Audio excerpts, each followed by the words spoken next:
Ladies and gentlemen, this is the 12th and final round. Right hand, Golovkin steps in and down he goes again. Unbelievable. Mayweather makes him pay. What a rookie mistake. A sensational left hook by De La Hoya. It's fact. I'm the best. You know what I mean? Sometimes I don't want to believe it myself, but it's the truth. I'm the best. I'm going to show you how great I am. From Southern California, this is the Last Round Podcast.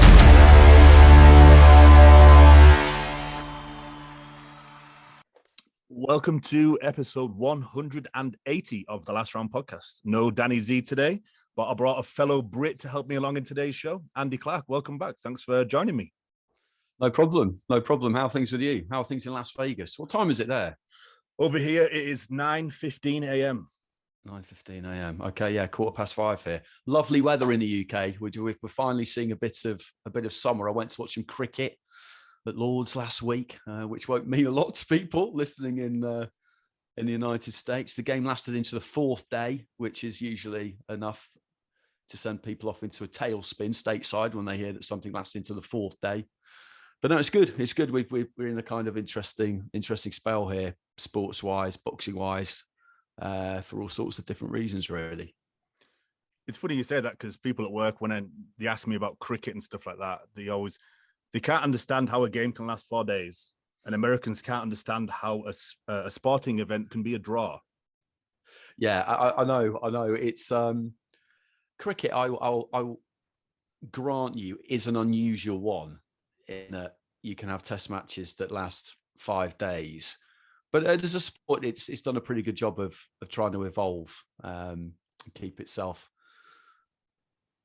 more digestible, if you like, by shortening the format and things like that. The idea of a draw, I think, is I don't understand why that's so difficult to understand. I mean, you do get them every now and again, ties in American sport. When you're used to sports where there are a lot of points, then they're less common. I understand that, but at the same time, the idea that you've got two teams pitting themselves against each other, and at the end of it, there is no winner because they're both evenly matched. I don't think there's anything particularly odd about that, to be honest. I don't know. American sports, I guess, because they always like the sudden death, the extra time, and they want a winner on the night, I guess. And then, yeah, it's just different looking at sports out here, I guess. Yeah, it is. I've always been kind of fascinated by American sports, and I like them too. I watch quite a lot of NFL.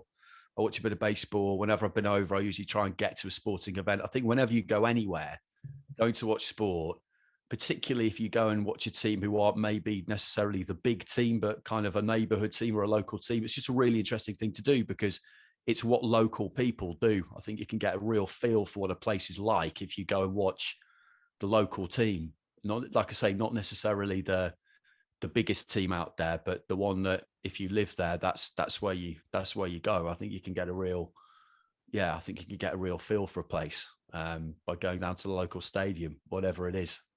It's funny in America though, isn't it? Because they haven't really embraced sports from outside of America in the way that other countries have. And you could basketball's pretty global, I would say. NFL or gridiron, whatever we would call it, American football here isn't. But I understand why it's not, because you need lots of people and lots of equipment and an enormous amount of logistics, and I just don't think it's really doable for most places when ultimately anyone who gets to the required standard will just want to go to America anyway. But I do find the whole draft system and stuff like that really interesting. And the fact that they have to go through college and things like that, I do find that, we're forever talking about wage caps in this country and stuff like that. And we know that it's never, ever, ever going to happen. And that the big teams traditionally, historically, financially, they will stay the big teams because, well, they just will. Every now and again, someone else will come up because they're bought by a billionaire or whatever. That's happened quite a lot in the last 20 years. But the fact that that can't happen in franchise sport is good, isn't it? Mm. One thing that's kind of taken off here a little bit, and I get questions about, is DAZN in the US showed darts. Wow, really? Yeah. Is the darts in America? I mean, I know they play darts in America, but what darts are they showing? Are they showing American competitions? Matchroom. Matchroom are doing darts tournaments stateside now. No, they just show the English ones. Oh, they show the English ones. Yeah. So people Yeah, ask me, they're like, "What?" They're just like, "You darts is really popular over there," because obviously the crowds, got crazy atmosphere, hasn't it? Everyone's just drunk, and dressed up, and signs. So yeah, they just obviously they just show it out here. I think it's just a filler because the zone, obviously, you can't watch the zone 24/7. It's not got like a full day. So they show darts, they show snooker, like all the Matchroom UK stuff is pretty much on Matchroom USA. Yeah, I don't. With darts, like, I used to watch it a lot when I was a kid, when it was on once a year, basically the World Championships, and I've been quite a few times. When it was the BBC one was a place called Frimley Green, and the Sky one used to be at a place called the Circus Tavern, which was a lap dancing club out the back of a petrol station, basically. But they would convert it for the tournament, and now it's at a much bigger venue, and it's not quite the same. I don't really watch the week-to-week kind of Premier League darts because I think for me, it just kind of reaches a saturation point. There's only a finite number of things that can happen in darts, which is basically that you hit a load of trebles and then you have to hit a double. That's kind of it. So yeah, I can't really settle into watching too much of it. It is quite hypnotic if you do that though, because it's fast moving. I did get sucked into watching quite a lot of the World Snooker Championships over kind of Easter. But I'll be interested to see whether anyone in America is interested in darts and snooker. My guess would be probably not. No. Some people ask me who have DAZN, the boxing fans, and they'll ask me why it's so big, but it's a good question. It's difficult. It's a really good question, isn't it? It is hard to explain. It does great numbers on Sky. I think it's one of Sky's. I think it does one of the sports that does best for them, like over the course of the year. I don't really get it. Not week in, week out. I like watching the World Championships, but beyond that, yeah, I don't. It kind of goes over my head a bit, to be honest. That was a sidetrack for a boxing podcast. Right, let's dive straight into it, Andy. So Saturday, the 4th of June, from the Motorpoint Arena, Cardiff, on DAZN. Joe Cordina goes 15-0 with a KO2 over Kenichi Ogawa, who drops to 26-2-1. This was for the IBF Super Featherweight title. The puncher got punched, I guess, was probably one way to sum it up. Yeah.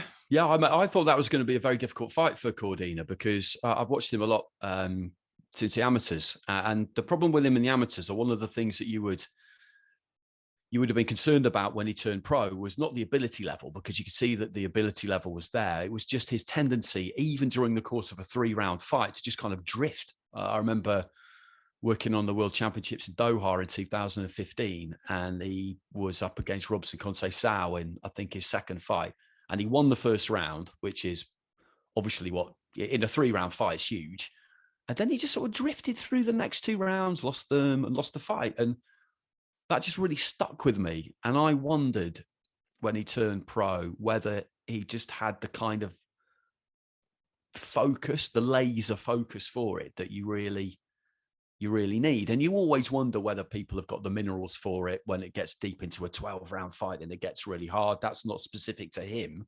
That's just something you can't know about anyone until they're in there. And I thought Ogawa would take him there and we'd find out. But that isn't what happened.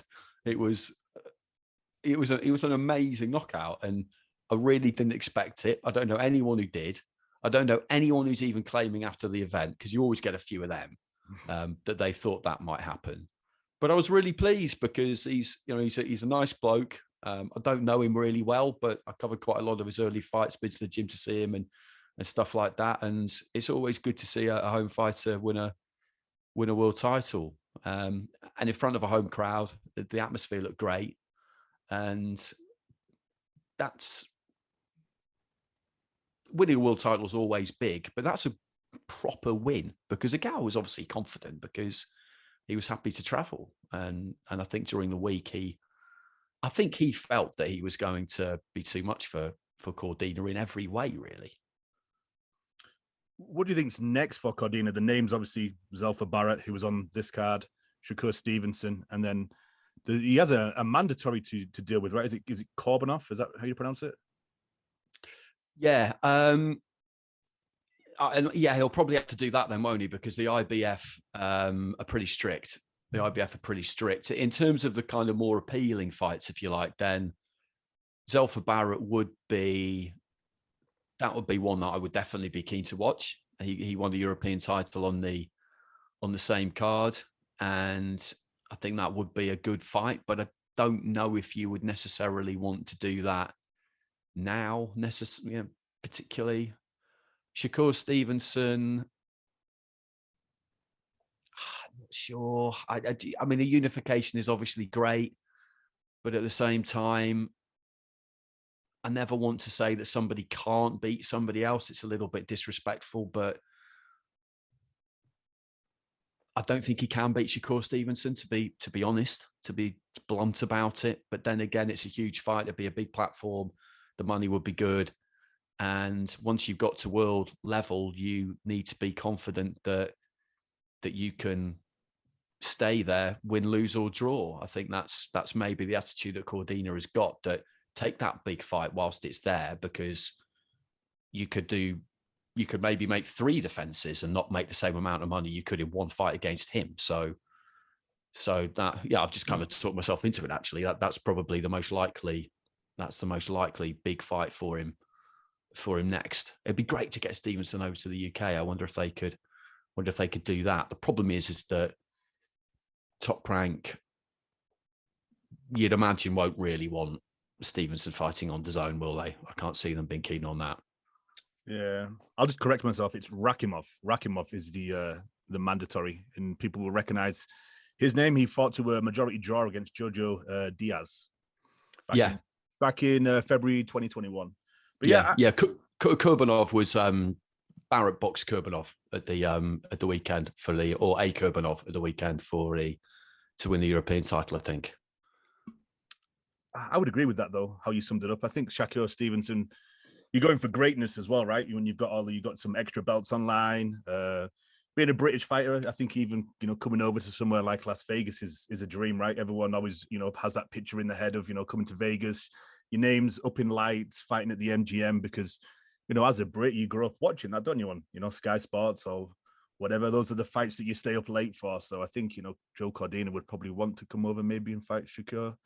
I don't get the impression with Joe either. I've not really spoken to him about it, but I remember talking to him earlier in his career, and I don't get the impression that he wants to box forever. It's not like he wants to kind of like get in, out as quick as he can. But once you've got a world title, then you want to make as much money as you can. And there's no way that he'll think he's going to lose to Shakur Stevenson. That's not how they're built. But you just want to have as many fights at that level as you can, and make as much money as you can in the process. And as you say, the extra draw of going and fighting in the US, in Vegas, on a big platform, whichever one it turns out to be, that is very difficult. That is very difficult to turn down. You're very good on the amateur ranks. In the lead up to the fight, there was an interview with Buatsi, and Buatsi was saying that Joe Cordina was probably the best of that pack. And he was saying that Joe Cordina does stuff that Buatsi himself wishes that he could do. He's just that naturally talented. Where would you place him in that pack that all came through kind of together? Well, I mean, he's always had loads of ability. He won a European gold medal, which is a difficult thing to do. We've just had the men's European championships over here, actually, in Yerevan in Armenia, and GB again went well. They went really well. Picked up a good number of medals, like that Crop did in 2015. So that was a big feather in his cap. He just fell a little bit short on the higher stages, but as I said, the ability level was never really in question with him. I don't know. It was always hard with them, because the one who seemed to get overlooked a lot was Joe Joyce, and yeah, he was very, very successful, and he's continued to be in the professional ranks. Buatsi got a bronze at the Olympics. Joyce got a silver. Everybody else of the men didn't medal. Nicola Adams got a gold, of course. And there were a couple of people in there who were felt that they kind of maybe underperformed and couldn't really do it when the heat was on. And people might point that finger at Cordina in terms of world championships and Olympics. they would have pointed the finger at Josh Kelly in that regard as well. He's coming back next weekend. He was supposed to come back a few weekends ago. So with Cordina, it was always that the ability was never in question. What was in question was, has he got the mental fortitude really you need for professional boxing, and does he punch hard enough too? Because he started at super feather, then he went up to lightweight, now he's come back down to super feather, and I think he's kind of laid that one to rest with what happened at the weekend. He's not going to get carried away and assume he's now some kind of massive big banger and he's going to take everybody out with one punch, because he's too bright for that. But people will now know, if they thought before that they could just walk through him, which people probably thought they could. Certain people probably thought they could. Gal maybe thought he could. They will now know that that's not an advisable policy. And that's really important, because once you've got that respect, it's just key, isn't it? Because otherwise people will look at you and just think, look, I'm just not that bothered, I don't think you can hurt me. So you can have all the technical skills you want. I'm just going to walk through it and give it to you. And after knocking Ogawa out, I think you would definitely think twice before trying that. A potential opponent for Joe Cordina, Zelfa Barrett, moved to 28-1 with a unanimous decision 12 over Furyk Kurbanov, who dropped to 19-4. This was for the EBU European Super Featherweight title. Now, Andy, I think, did you work the fight where he fought Kiko Martinez? I was, yeah. He lost that fight. Well, he didn't, because he got the decision, but he did lose that fight. I think I was doing a scorecard for that for Sky, and I thought it was clear. I thought it was clear that Martinez won. These are the things that happen sometimes, and it did kind of make you wonder. But then again, when you see what Martinez has managed to do since, it's a defeat, although it was a win, a performance that kind of ages better than it looked like it would at the time. I did his fight against Eric Donovan, and that was an interesting one, because Donovan was a real good amateur and boxed really well that night, and made him think. And he was probably about 5 or 6-1 down, I think, Zelfa Barrett. But he was getting closer and closer and closer, and eventually took him out. He's very much been bred for professional boxing, Zelfa Barrett, by his uncle Pat. He did have an amateur career, but he's been, he's had pro boxing imbued in him from a long way out. And that what they look to do is their end game is to try and take you out, basically. You don't want to do it in too much of a rush, but that's what they're always looking to try and do. And he sells tickets in Manchester too, Zelfa. So there's a lot going for him. And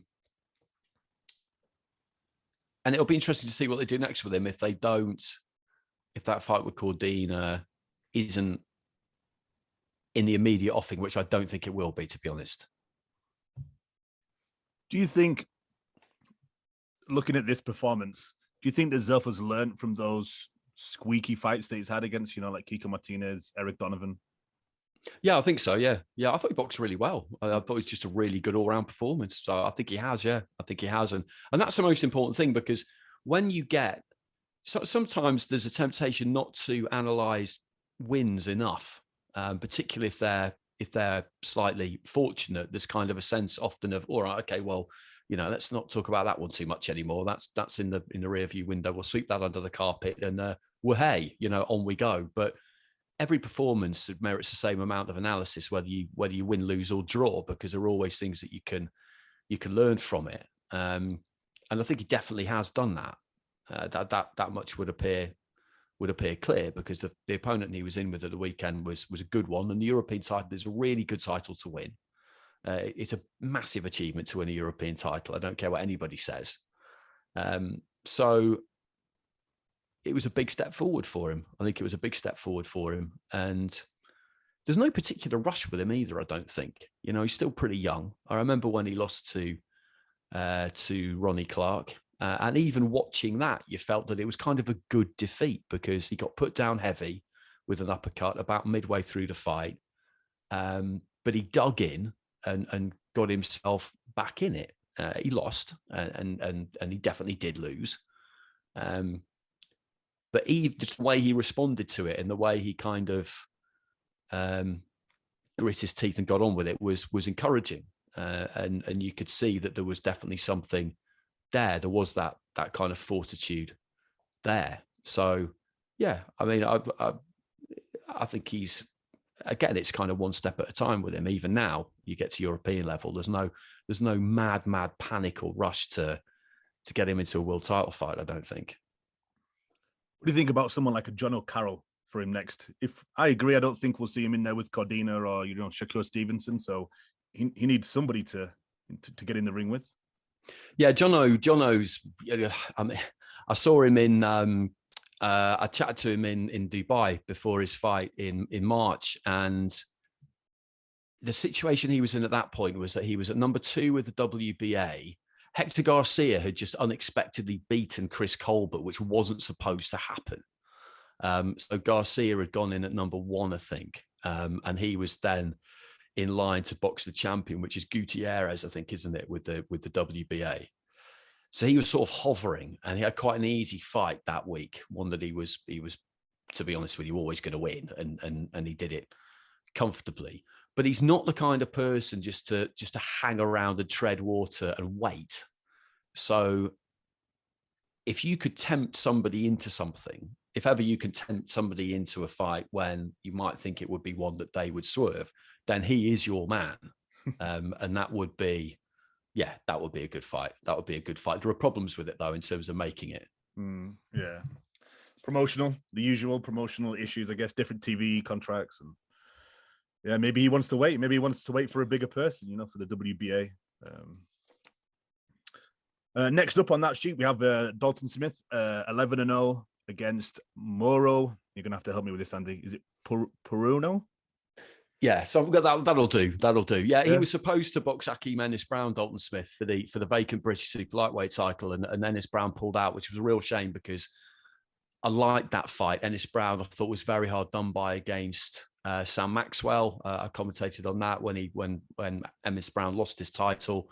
Maxwell then vacated to box for the IBO and got beaten in Liverpool a few weeks ago. So that's how come the title was up for grabs again. I was glad to see Ennis-Brown get another chance because I thought he deserved it, and worried he might get frozen out a bit really after that, what I felt was an unjustified defeat. But he couldn't box, so they had to find somebody else. Dalton Smith is someone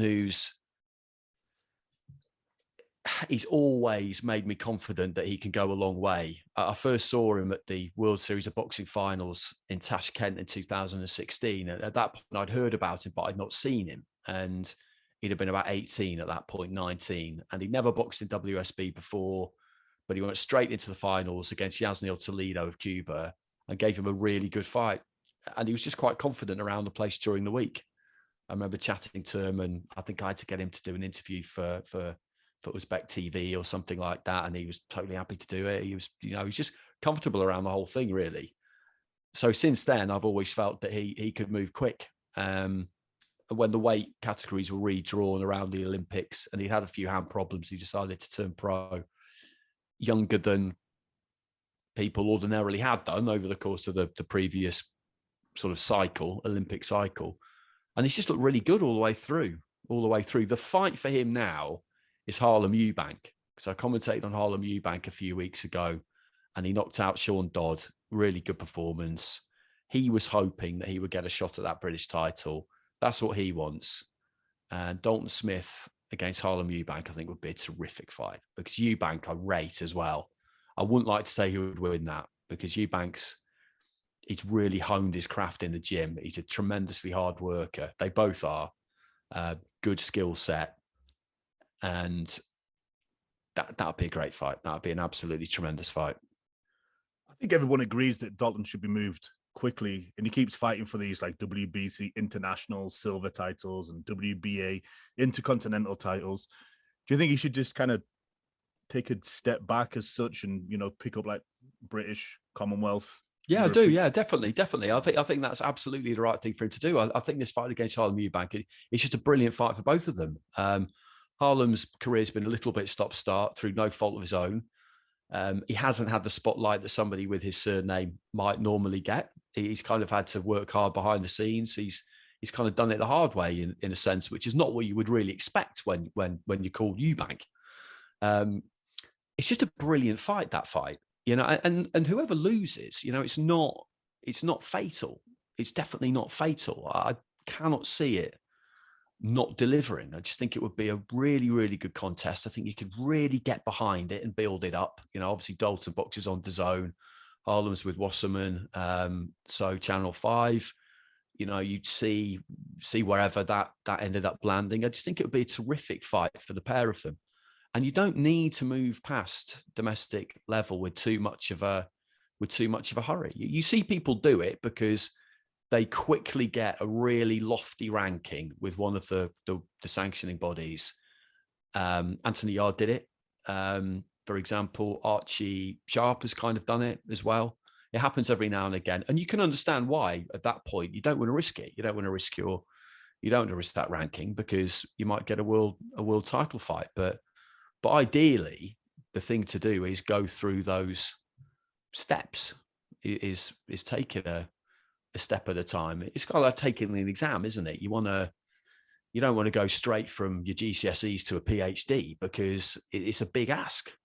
It's a big ask jumping up that amount of levels. You want to work your way through. That is the best way to do it. I don't care what anybody says. Sometimes circumstances, like I say, dictate that isn't what happens.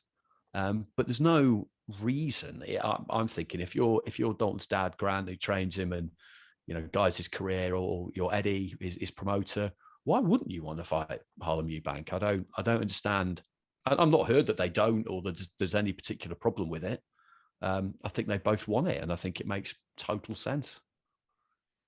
Yeah, I mean, there's plenty of people around the that division, in the UK. Lewis Ritson. Yeah, there you go. Exactly. Yeah, O'Hara Davis is boxing in Leeds, I think, and on the weekend or the weekend after. Not much has happened for him since he won the golden contract. There's fighters around at super lightweight, but that one it's just ready to go. It's got that kind of real appeal. I think you could top a bill with it if you wanted to. I don't see why you couldn't do that. Yeah, that's the one for me. Definitely. Moving on to the Armory in Minneapolis, Minnesota. Stephen Fulton moved to 21-0 with a unanimous decision 12 over Daniel Roman, who dropped to 29-4-1. This was for the WBC and WBO super bantamweight titles. I think we did fear. I said this to Danny last week, that Danny Roman always, to me, kind of like always overachieved because he had kind of quite basic but good basics. And I thought Stephen Fulton may just be too much, and it ended up being kind of one-sided. And after the first 3-4 rounds, you could kind of see what was going to happen. Yeah, I think that's a pretty good summary. I've always really liked Roman because just in every way, really, because just what he's like as a bloke and the way he's gone about his career and the way he conducts himself in the ring, outside of the ring. And he's a very good fighter and a good skillful fighter. I remember talking to TJ Haney about him not that long ago. Those two had that unification, of course, and it was the knockdowns that did for TJ. Really, it was a very close fight outside of that. And I did fancy Fulton to win the fight. I thought it might be a bit closer than it was, but Fulton he's just a really good fighter, isn't he? He's a really, really good fighter. He had that frustrating period where he was supposed to fight for the title, I think, wasn't he? And then he couldn't. And Angelo Leo ended up boxing Tremaine Williams, I think. And he had to bide his time and wait, basically. But the noises around him for a long time have been that he's the real thing. And I don't doubt that. I don't see any reason to contradict that. And the thing to do now would be for him to fight Akhmadaliev, assuming he comes through his fight. He's fighting Ronnie Rios in the next couple of weeks, I think, isn't he? Yeah. And he's got the IBF and the WBA, hasn't he? And has had since he beat Roman. So it's been kind of swings and roundabouts, hasn't it? Musical chairs to an extent. And we're getting loads of fights for undisputed, or potentially getting loads of fights for undisputed. It's mad, really, when you look at it, because I remember commentating on Terence Crawford's fight against Julius Ndongo, and you're looking back through the history of it all, and obviously, you know, undisputed champions did exist prior to the last 25 years. You know, everybody talks about the 4-belt era and stuff like that, and I think you can just call people undisputed champions if that's what they were at the time that they boxed. You don't need to qualify it necessarily, but everybody likes to anyway, since it's the 4 sanctioning bodies came into effect. Although everybody agrees that Lennox Lewis was undisputed, although he wasn't WBO champion and it was in existence, and I would agree with that. But it just, you know, it's all a bit of a nonsense really sometimes. And anyway, at that point there was Hopkins who had unified them all. Jermaine Taylor, who hadn't unified them all, but he'd won them all from Hopkins, Cecilia Brækhus, and that was it. And since Crawford, you know, there's been Usyk, Josh Taylor, Charlo, another one at the weekend with Devin Haney. I would still count Teofimo Lopez, because we all know that Lomachenko was the WBC champion, really, and therefore I would still have to count Kambosos. And then you've had Katie Taylor, Caressa Shields, Jessica McCaskill, Francine Cruz-Dezurn, and people can say what they want about female boxing not having the same depth and it maybe not meaning as much. These are just facts, you know, things that have happened. It just seems to be happening all the time now, and there are plenty of fights that are rearing their heads as being possibilities for further Grand Slam unifications, which is great, because ultimately that is what you want. It'd be brilliant if we could see one at the top of the tree in the heavyweight division, but I don't know. There seems to be something strange about that Joshua Usyk rematch. You know, July the 23rd. Now it's August the 20th. It all just kind of reminds me a bit too much of Joshua Fury this time last year, when it was kind of, oh, it's going to happen. It's definitely going to happen. And then it didn't happen.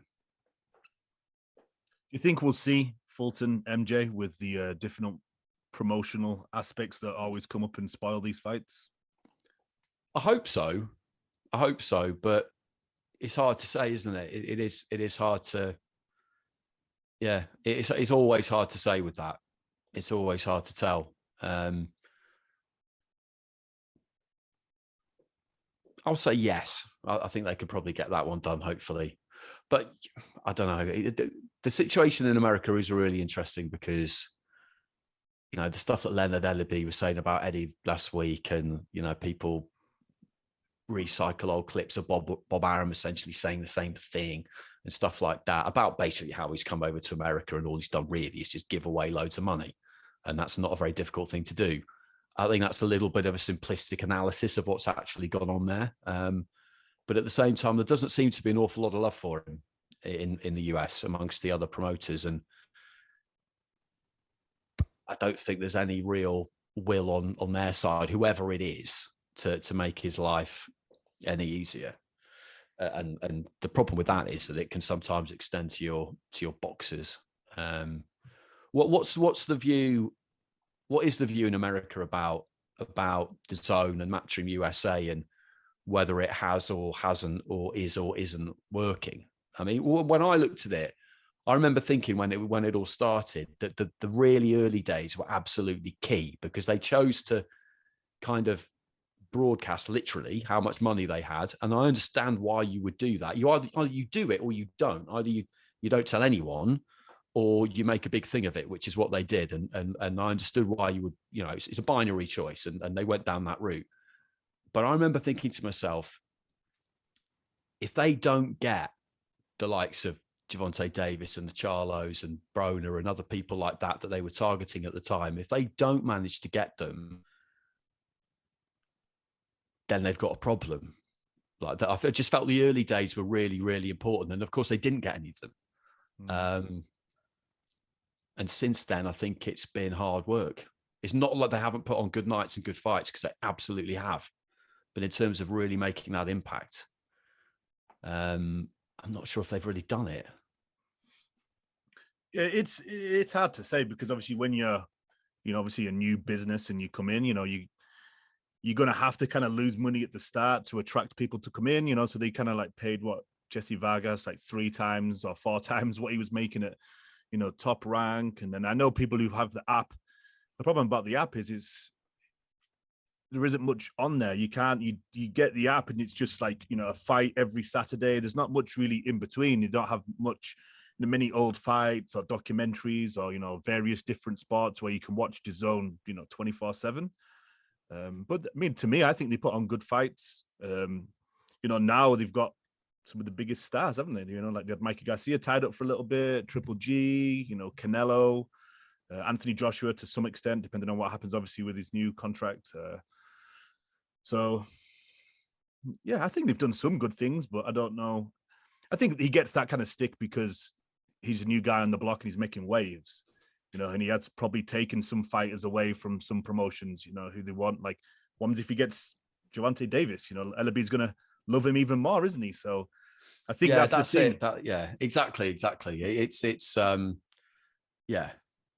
I mean, if they could get him, that would be huge. Then all of a sudden you are really kind of getting somewhere. And they put on some massive nights with Canelo. There's no question about that. Absolutely none whatsoever. I mean, the word here is that Joshua will stay with Sky for the UK box office audience. But DAZN will still have the rights to his fights internationally, which they did for the fight at Spurs last September. It's always difficult to know if you're in our kind of UK boxing bubble as to how much of a draw he is, Anthony, like around the world, because American fight fans, American fight press can be pretty brutal actually about any fighter. But I remember talking to one kind of well-known US fight figure. It was at Fury Wilder 3 around that fight week, and we were just talking about Joshua, and that just completely dismissed him. Just said, well, you know, Andy Ruiz showed us that he can't really fight. End of story, as far as they were concerned, and that he was always going to lose to Usyk, and that was a given. And they just didn't really have any kind of interest in him at all, which I thought was a bit surprising. But in another way, I wasn't that surprised because, some of the US press, they don't mess around. You know, they're happy to tell you exactly what they think. And the regard for British heavyweights down the years historically has not been all that great, has it? I think Lennox is the only one that after a while, grudgingly, stateside people had to kind of admit that he was right up there. But by and large, what is it? Horizontal British heavyweights, they used to refer to them as. It would be interesting. I would say maybe Tyson Fury is the more popular British heavyweight stateside, just because of his story. You know, obviously when he came over here and fought Deontay Wilder, he was on all of the big, you know, daily shows, talk shows, you know, doing different pieces here and there. And then obviously just those 3 fights with Wilder were just the highlights you take from those. And then obviously those fights were on ESPN. And ESPN. Yeah. So exactly. He's been kind of. I wouldn't say that American fight fans regard him as one of their own now, but I think in a way they kind of do because as you say, he's had all those fights on ESPN and they did the right thing with him. You know, had those 2 against, was it Schwartz and Wallin, and you know, put them on normal, not on pay-per-view, I think, or maybe they were, I can't remember, but maybe one was and one wasn't, but they made a big fuss of him, and then the trilogy with Wilder. I think, you know, he's got that respect over there that he's the real deal. And I can't see him staying retired. I just can't see it. I mean, if somehow this rematch with Usyk doesn't happen, then you'd guess that fight could maybe happen next. But this is all stuff that we need to wait and see how it plays out. Because although I said a few minutes ago that I've just got a strange feeling about this Joshua Usyk fight, Joshua's triggered the rematch clause, and therefore it has to happen, doesn't it? You're thinking, but it's just a question more of when, because we just don't really have a date anymore. We thought we did in July the 23rd, and now apparently it's August the 20th. But everybody I know who makes it their business to really know exactly what's happening in terms of, you know, dates and fights, and I don't, especially because it doesn't really affect me all that much. to be on that kind of finger on the pulse daily news beat. That's not really my job. Obviously, it's very, very interesting, but it's not what I actually have to do. They're more reticent now in their predictions of when it's going to happen than they were previously. That's for sure. We'll get into that more in the news and notes when we talk about AJ and Robert Garcia.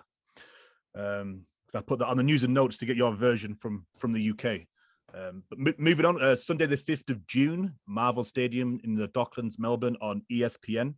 Devin Haney moved to 28-0 with a unanimous decision 12 over George Kambosos Jr., who dropped to 20-1. This was for all the belts at the lightweight division. What did you think of this, Andy? I think a lot of people did fear this would be the outcome because Kambosos is, I would say, more of a brawler.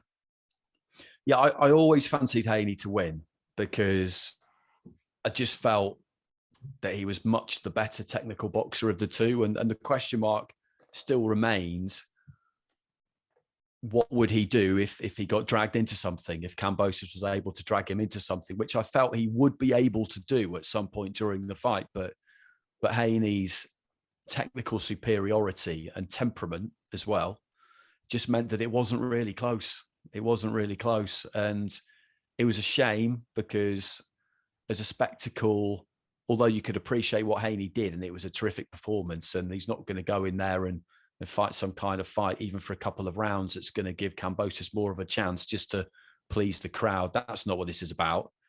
It didn't quite live up to what people, certainly in Australia, I think would have hoped that it would be. But as always in these situations, all you can do is just give props to the winner. I just thought it was a really good performance. It was a smart performance. And at 23, he's just got this old head on young shoulders. He's been boxing as a pro since he was 16. The kind of way his career has been plotted and charted, and his dad, who in the end was able to be there, which was great. It's a good story and all the rest of it. And he was a worthy winner. He was a very, very worthy winner. And there's the rematch. And of course, Kambosos is going to want to take the rematch, because it's interesting with these situations, because we had it with in the aftermath of Joshua Usyk as well, is that everybody talks about how, we shouldn't take the rematch, because it wasn't all that competitive and all the rest of it. And we have our opinions. But what people just need to remember is that Kambosos doesn't think that. He thinks he's going to win the rematch. So he's going to take the rematch. Joshua thinks he's going to win the rematch, and that's why he's taken the rematch. It doesn't really, they don't see what we see, that they can't. But having said that, I don't especially want to see it again. I don't anticipate the outcome being all that different, to be honest with you. You can't really bridge that kind of technical gap in that amount of time. I just don't see how you can do it. Was it deception? Was it arts of war? He played possum in this fight, deliberately lost to come back and knock him out in the second. It was funny, listening to all that kind of stuff, because when he came over to box Lee Selby, we didn't really know too much about him. And when you kind of encounter a fighter for the first time and they're really, really confident and they've got plenty to say, I think it's quite easy to work out whether their confidence is real or not. And I thought his was. He convinced me. I thought this is, he's pretty gung-ho, but I think this is real. He really does believe in himself. Now, whether that belief is justified and it's going to translate into a win or not, you don't know, because fighters are, they tread that fine line between like self-belief and self-delusion. It's where they have to be, basically. So I thought, okay, well, I'm completely convinced that he believes he's going to win. It's not just bluster. We'll see. And he did. And, I thought he was good in that fight. And then he did what he did against Lopez. Again, he obviously rock solid self-belief. But I didn't think he'd beat Lopez. I didn't. I knew there was kind of some problems behind the scenes potentially. And he's very big for the weight and all that kind of stuff. But I still didn't think that Kambosos would beat him. But I just felt during fight week against Haney, because Haney was so kind of calm and composed in the face of him, I just thought he maybe lost his way a bit. And the stuff at the weigh-in was it's just nonsense, wasn't it, really? I mean, I'm not saying it wasn't true. I mean, you can if your scales are off, I've seen it happen quite a few times. Somebody comes in and they feel the scales are off, and they kind of like roll their eyes a bit, but they know that they'll be able to get rid of the extra weight. It's not going to be a thing. But yeah, that just didn't really make any sense at all, did it? Like that kind of talking in riddles. I mean, it didn't really achieve a lot. You think Haney will beat him in the rematch and then move up because he's kind of conquered everything at that division, or do you think we'll actually see, Haney in with a Ryan Garcia, Gervonta Davis? Well, I would like to see him. That was the first fight of, was it? Is it a 3-fight deal with Top Rank? He's got Haney. Well, I would like to, if Kambosos insists on the rematch, and obviously they'll have to do it. He'll beat him in a rematch, I think, and then I'd want to see him fight Lomachenko, because obviously that was going to happen. Or rather, Lomachenko was going to go and fight Kambosos, wasn't he? I think, but I just think Lomachenko deserves a chance to kind of get back in the mix and win belts back at the top of that division, because he didn't have a rematch clause against Lopez, which, is kind of admirable, but was also a mistake when you look at what everybody else has done. I still think he's the best. I still think he's the best lightweight, Lomachenko. But if you beat someone, you don't become them. So Lopez beating Lomachenko didn't make him Lomachenko. Kambosos beating Lopez, who beat Lomachenko, didn't make him Lomachenko. And Haney beating Kambosos, who beat Lopez, who beat Lomachenko. That's not how it works. You don't subsume everybody else's achievements every time you get a victory. Body of work wise, he is still the best, I think. And he deserves an opportunity to prove it. I don't think Haney would be scared of that fight. He's at that level now, Haney, where he's an undisputed champion, and he's only going to have massive fights now for the rest of his career, however long he chooses to box for. Why not fight Lomachenko? He's in it to fight the best. He went to Australia, proved that he's willing to go wherever he needs to and do whatever it takes. People's attitudes can change once they've got the belts, but yeah, that's what I'd want to see happen. I think it's the most deserving kind of fight as well. Not that necessarily means anything. That would be a amateur fencing style fight, wouldn't it? Lomachenko against Haney, or box from the outside.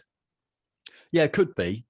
But you never quite know, do you? You never quite know what you're going to get a lot of the time in these situations. I just think it'd be a very interesting fight. I think Haney against Gervonta Davis would be a very interesting fight as well. Yeah, I mean, any of them really, you would like to see. But I just think the way that Lomachenko has been kind of forgotten, I think, is unfair. And people were talking about a new Four Kings, so hilariously now that does really seem hilarious, given the fact that no one's really fought anyone. And they weren't mentioning his name. And you just think, how can you discard this guy off the back of a defeat? It's ridiculous. Yeah. I mean, I'm slightly biased towards Lomachenko because, you watch him come through the amateurs and do all the stuff that he's done. But that is the fight that I would want to see, I think. Out of the Four Kings, Four Princes, whatever we're calling them right now, like Ryan Garcia, Devin Haney, Shakur Stevenson. Who's the other one I'm missing? Devin Haney. Who do you think will have the best career? Obviously, Devin Haney started really well. Shakur's obviously a current champion.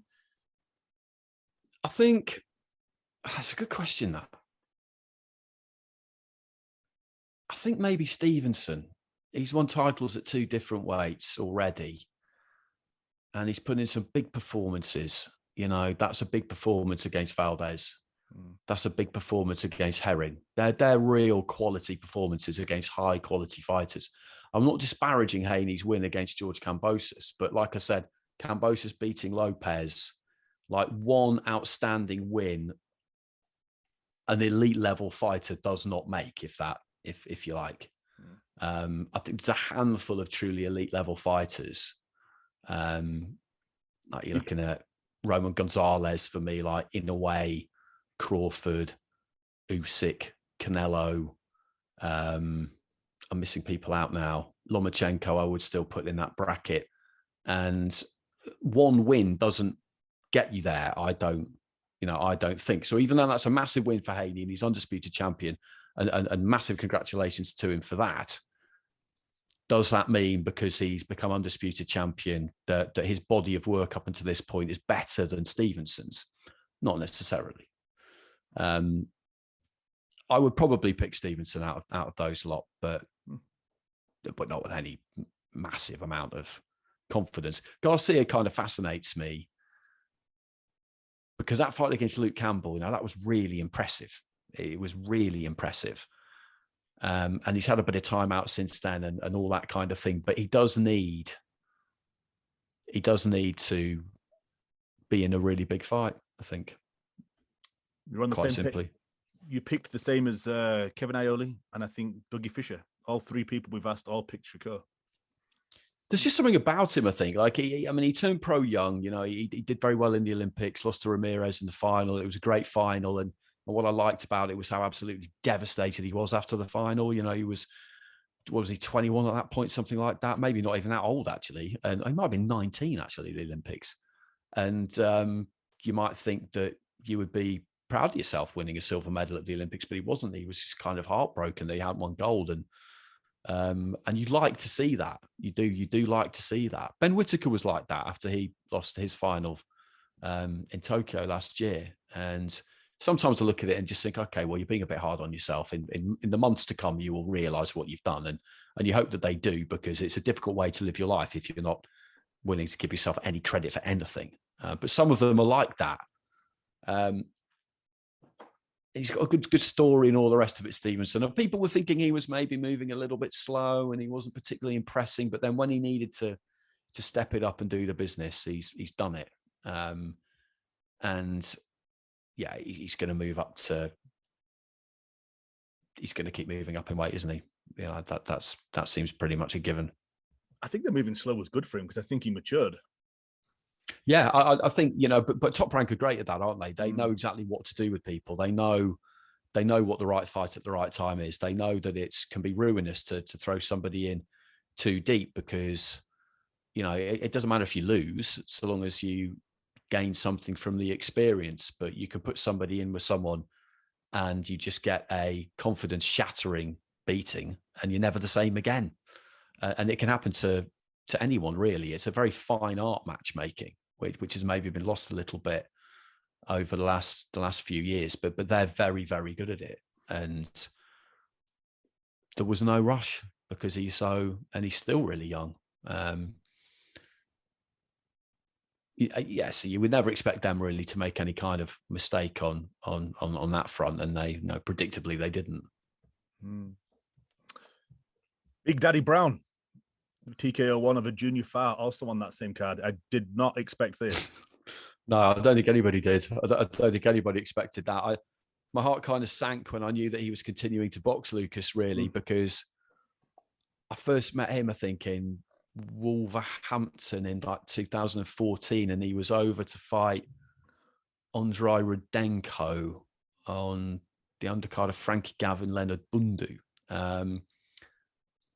And he won that fight. It was close. And then obviously off the back of that, he did what he did against Chagayev. And we saw him over here quite a bit against Dillian White and then Dave Allen. And a couple of times he came over, you heard reports from sparring that really he was pretty much done and that he didn't really have too much business being in the ring anymore.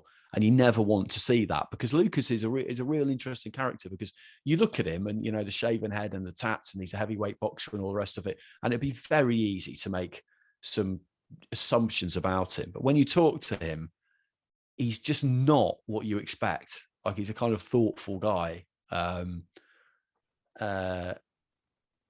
just very interesting to talk to on a number of subjects, really.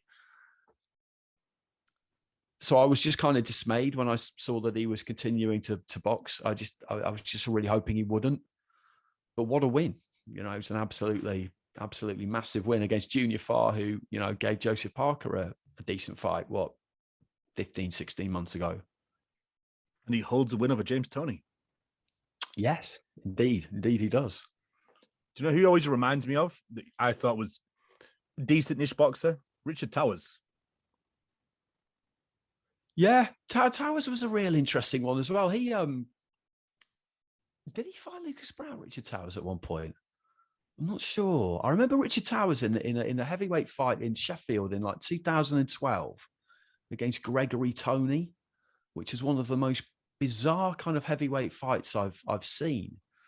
Yeah, you see Richard Towers around quite a lot because he's very friendly. He's very good friends with Adam Booth, so he's around that camp quite a bit. And now there's a man with an interesting backstory.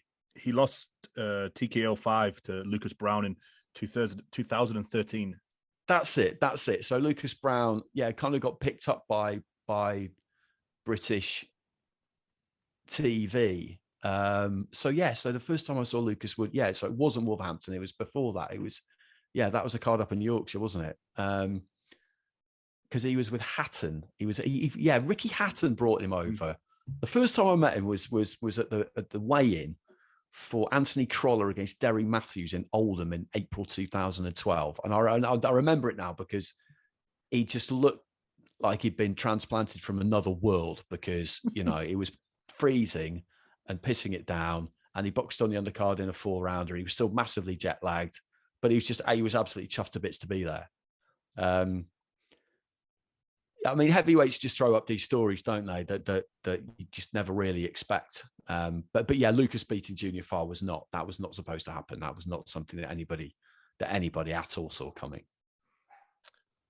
Do you ever see Richard Towers in the corner? He's a trainer now, right? Yeah, you do see him sometimes. I think maybe the last time I saw him might have been around Josh Kelly's fight against David Avanesian. I think he might have been around for that. Because Adam Booth kind of became a mentor for him, really. Tris Dixon on his Boxing Life stories, I think, did a 2-parter with Richard Towers, which is unusual because amazing. It's an amazing episode. It's absolutely extraordinary. Listen, Tris's podcast is ace. I'm sure loads of people who listen to yours listen to his. But if you haven't listened to the 2-parter with Richard Towers, he might even have done another one actually. Do because he's led quite the life, and he doesn't hold back. He tells you all about it. But he's still kind of on the scene. Yeah, he's still on the scene, Richard Towers. Moving on to Tuesday the 7th, Super Arena Saitama, Japan on ESPN. Naoya Inoue moved to 23-0 with a TKO 2 over Nonito Donaire, who dropped to 42-7. This was for the WBC, WBA, and IBF bantamweight world titles. Great fight. Didn't live up, unfortunately, to the first, but for Donaire, first ballot Hall of Famer, I think you'll probably agree, Trish. You'll probably agree, Andy, that I think we thought it was all over for Donaire years ago when he fought Carl Frampton. Yeah. And you could completely see how the rematch happened because the first fight was so good. And he's won that WBC title, Donaire. And it made all the sense in the world for him to do it because it would have been a lot of money and all the rest of it. But I just never really thought he had much chance of winning it because obviously there was 2.5 years between the two fights, and he's 2.5 years older. And the first fight, as brilliant as it was, it wasn't that close actually. He definitely won in a way, didn't he? Donaire had his moments and did a lot better than anybody thought he would, a lot better than anybody's done up until to this point, really, against Inoue. So I wasn't amazed that it ended the way that it did. I just didn't think it would happen quite that quickly. But in a sense, I was kind of happy enough that it did end quickly because what I definitely didn't want to see was him take a sustained 5, 6, 7 round beating before eventually they decided enough was enough. Because you want to see someone like Donaire now get out of the sport. I would love to see him stop now, actually. I really would, because he's been brilliant and he's a great character, but I don't think he just got nothing left to prove, has he? Nothing at all. I do wonder if he'll have just one more Yeah, he probably will. He probably will. You know, just because he's on 49 total fights. Yeah, things like that. Yeah, you don't want to go out on a defeat. Maybe he wants to. Yeah, I just hope that that's kind of pretty much, but that's it really. And if he has one more, it's a win and pretty straightforward and a good way to go out because, he's not had anything to prove for a long time, but he certainly doesn't now. A bit of an enigma that the fact that he went up in weight at a late stage in his career, he decided to come back down in weight and did so well. Yeah, completely. I remember hearing him talk about how it was only about 5 or 6 years ago that he really started doing proper groundwork. And you sometimes when you hear that, you just think, oh, that's bollocks. I mean, that can't be true because you've been around boxing all your life. But he basically just said that he didn't really train properly for most of his career. But the evidence was kind of there because, like you say, he goes up to featherweight and then he comes back down to bantamweight, and that's 8 pounds. That's a lot. And just turned it on in the way that he did. He just weren't really expecting that at all. But yeah, I remember just being amazed when he said that basically he just had never really done one of the absolute key planks of boxing training. And it was absolutely wild thing to admit, but yeah, he's had that great kind of Indian summer. But I would just prefer it if I didn't see him in the ring again, really. It's funny because you say that. I remember seeing an interview with Amir Khan where he admitted that between fights, he didn't really go to the gym. He would just turn up for camp. And I remember when I think he was in camp with Crawford, and he was amazed that Crawford fought and then went back to the gym and was in the gym, like just ticking over. And I'm thinking, how on earth have you got this far in your career, Amir, by just turning up for like 8 to 12 week camps? It just goes to show really, just the natural talent in some of these people like Donaire and Mia, that they kind of miss out, vital parts. Yeah, it's incredible. It's absolutely incredible. I mean, I remember talking to Macklin about this, Matt Macklin, and he was saying that really the idea of the kind of like 12-week, 14-week camp, and his theory is that it kind of, in the UK anyway, it became a real thing with because of Ricky Hatton, because he would do what he did between fights, which was go off and enjoy himself and then get back in the gym, 12 stone probably, maybe a bit more. And he'd go into the monastery, as he described it, Ricky, and he would have to get all of that weight off, and he would be laser focused and dedicated, train like a lunatic, and he would get it done. And people almost kind of took that as being, okay, well, that's how you do it then. And that's not really how you do it. And Hatton would agree with that himself. But I wouldn't necessarily say that he did it wrong, because that was kind of part of his appeal. That was why he was so popular. And that was massive in his career, that he was that kind of everyman figure. I mean, these guys are not normal people, but just because of what they put themselves through and what they're capable of, they're not. They're really not. But if ever anyone looked like he could be, it was Hatton, and it was because of the way he kind of chose to live his life in between fights. But yeah, you should stay in the gym. You should definitely stay in the gym. You give it 10 years, give it as much as you can. And the advantage of that, of course, is that you're then able to take short notice opportunities. If you're around your weight, within striking distance of your weight all of the time. And history shows how valuable that can be. If you get the call 2 weeks out to step in and face someone, then your life can change overnight, kind of win, lose or draw. But yeah, that's it is wild when you hear like Khan and people like that admit, I just didn't really pay too much attention to my diet. I just eat my mum's cooking and all the rest of it. It's you in a sense, you sort of wonder how it happened, but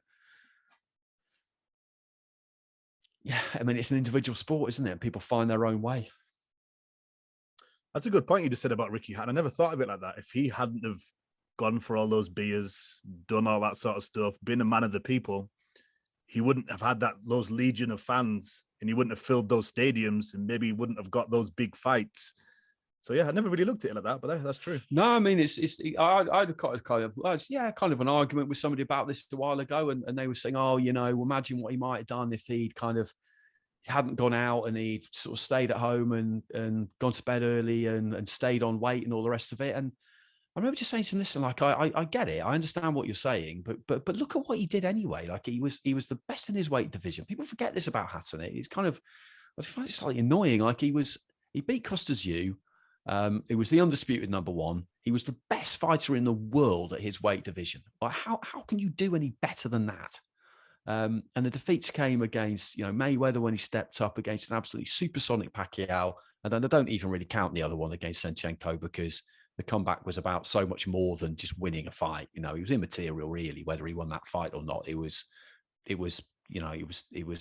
for his own sanity and mental health and all sorts of other things. It was just something he needed to do. But he was a folk hero, Hatton. You're not taking 50,000 people to Las Vegas if you go to bed early and are boring in interviews and nobody ever learns anything about you. That's not how it works. That's not how it works. People love the fact that they could go out in Manchester and, you pretty much knew where his regular haunts were and you could buy him a drink and he'd have a quick chat. And everyone's got a Hatton story about seeing him out and him being really just friendly and nice and making you feel like he's one of your pals and all the rest of it. And that was part of his appeal. So anyone who says that he didn't do it right for reasons of refueling and all the rest of it, I just can't have it. I mean, the way he did it was, for him, was exactly the right way to do it. It wouldn't have worked with somebody else, because personality wise, you need to be somebody who enjoys that social side of it and wants to do it. And also you then need to be capable of doing what he did, which is imposing this incredible discipline on himself when he was in camp. He never didn't make weight, did he? For all of the things that people would say about, lack of discipline and all the rest of it, when he was on it for that 12, 14 weeks or however long it took him, he was 100% on it.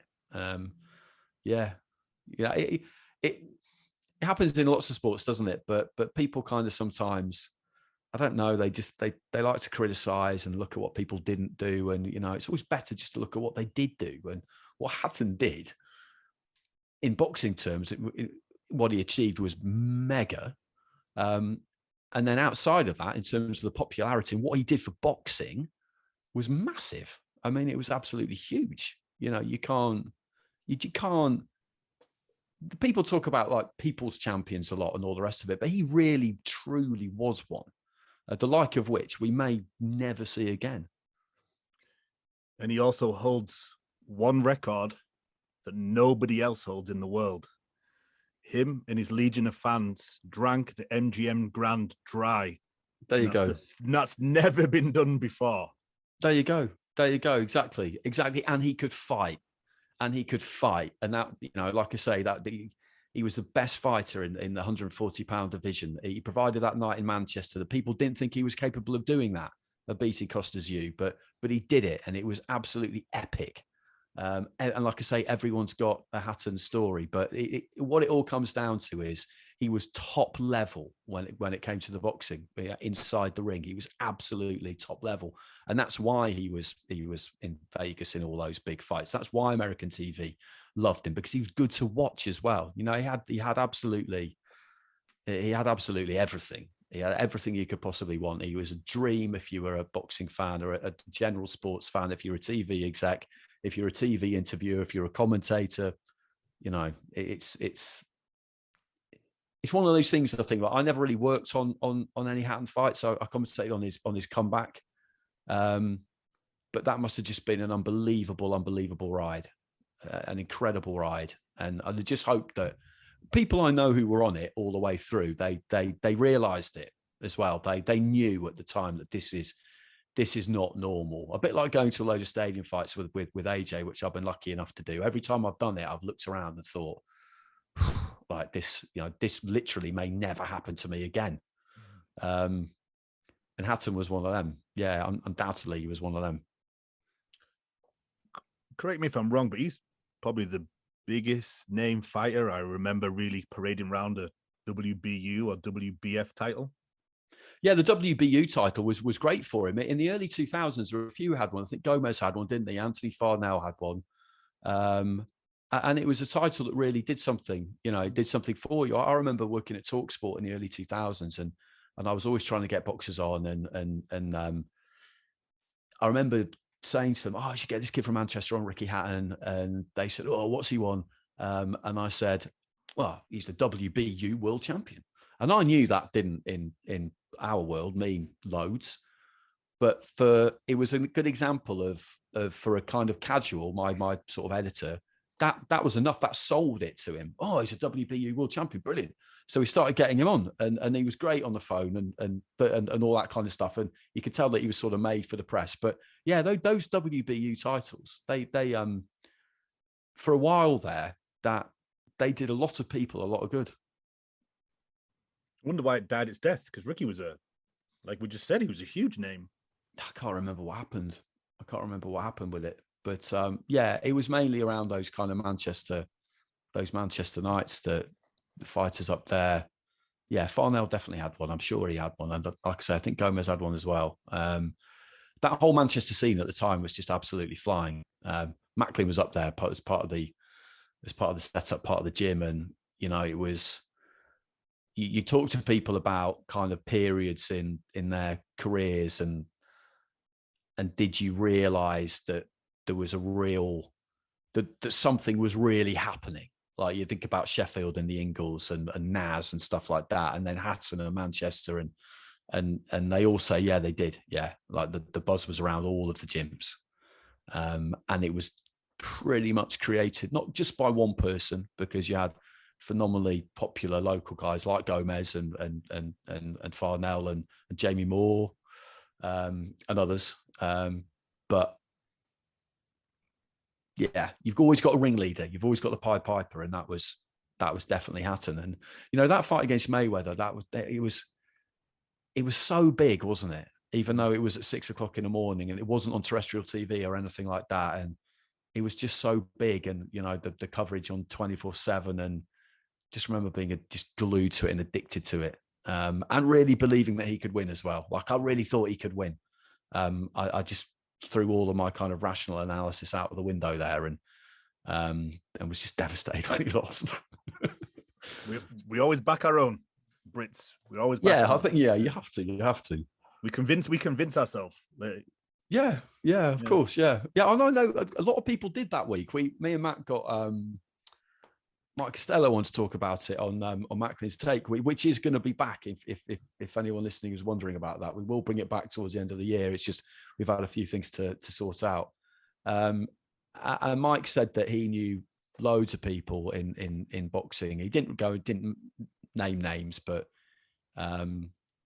who kind of said that who during the week kind of changed from the rational choice of Mayweather to Hatton. They just got swept up in it. And he said he was almost one of them. Like he could almost feel his kind of, not his grip on reality, because that's unfair to Ricky to suggest that it was completely unrealistic that he would win. But, he just could feel himself, that grip, just that rational grip, just loosening slightly. Just because of the whole situation, the whole extraordinary kind of just feel good circus that was around the whole thing. It's like when McGregor fought Mayweather. McGregor kept saying he's too small, and then people were like, yeah, he is too small. McGregor is going to do him. He's too big, he's too powerful.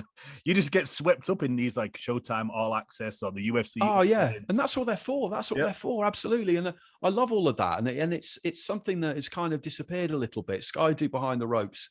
They don't always do it now, and everything has budgets, and I get it. I understand these are expensive programs to make, and all the rest of it. And DAZN have done some good stuff on that front, but it's just great. I love that behind the scenes in camp kind of thing, and that's exactly what really sells you on something. That's exactly what really sucks you in, because the narratives and the stories in boxing are like, they're like nothing else. They're like nothing else. You've got one guy training in Las Vegas, you've got another one over in Manchester. It just gives everybody just something to really gravitate around and hold on to. It's terrific.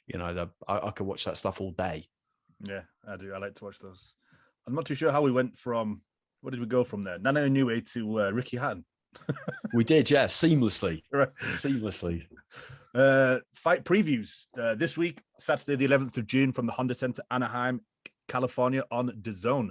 Jaime Munguia 39-0 against Jimmy Kelly 26-2. A fight I didn't know we needed. I'm not really too sure how Jimmy Kelly managed to get this. There's plenty of people that Jaime Munguia could fight and should be fighting. He was supposed to fight Charlo, but that fell through at the last minute because they couldn't decide whether to have it on, was it Showtime or Fox and DAZN. Not really much else to say on it, Andy. What do you think? No, I mean, I wouldn't say I really know Jimmy Kelly, but I did cover a couple of his fights earlier in his career. I did one in Manchester. He was in with a guy called what's his name? Robert Kidsey, I think. It was kind of like a tick over, really, as he was on his way up towards bigger things. And Jimmy Kilrain Kelly. Kilrain's his middle name, like after Jake Kilrain, the old bruiser from way back in the day. And he's moved out to America, basically, as far as I understand it, and had a big win in his last fight against Kanat. What's his name? Kanat Islam, is it? Islam, yeah. Which he probably wasn't expected to win, but he did. And now he's got this opportunity. He's had a world title fight before against Liam Smith, which he wasn't really ready for the WBO super welter. That would have been probably 2016, something like that. And he got stopped in 5 or 6, but he showed some minerals because he was out of his depth, to be honest. But he managed to hang in there. The fact that he managed to hang in there for that long was quite impressive. And good luck to him. The other defeat came against Dennis Hogan, who's a good fighter. That was probably about 3 or 4 years ago. It's very difficult to see him beating Munguia, but he's got a good story, Jimmy Kelly. He's a good guy. He's worked really hard at his career. He's like I say, he's made the decision to kind of really go for it and move away from home and all the rest of it. And I hope he's getting well paid for this.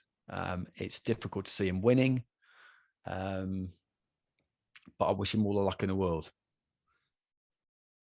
It's a strange one because Munguia seems to have gone through just a lot of very strange British fighters, and they seem to have kind of wrapped him in cotton wool a little bit. I really do think it is time for him to have a few more names on his ledger when he's 39-0. Yeah, I know. I agree. Yeah, completely. Yeah, there's not much more to say about that. That just is the case. I can't quite.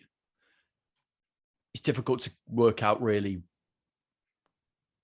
what's happened or why it's gone the way it's gone, unless there's stuff going on in the background that we don't know about. Which is always a possibility.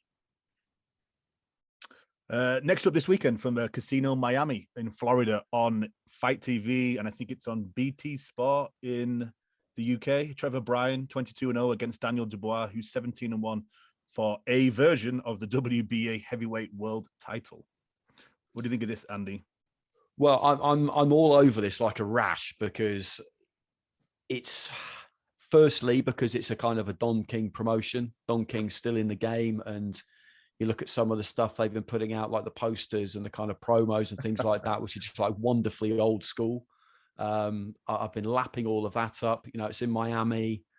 The timing of the ring walks and the fight basically are being adapted for a UK audience, pretty much from what I can tell, because Frank Warren's got a card in Telford, decent little domestic card in Telford, and then off the back of that, I think they're going to roll pretty much straight into Trevor Bryan against Daniel Dubois.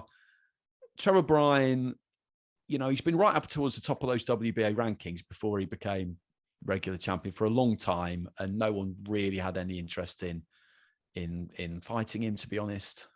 He was inactive for a long period, and then he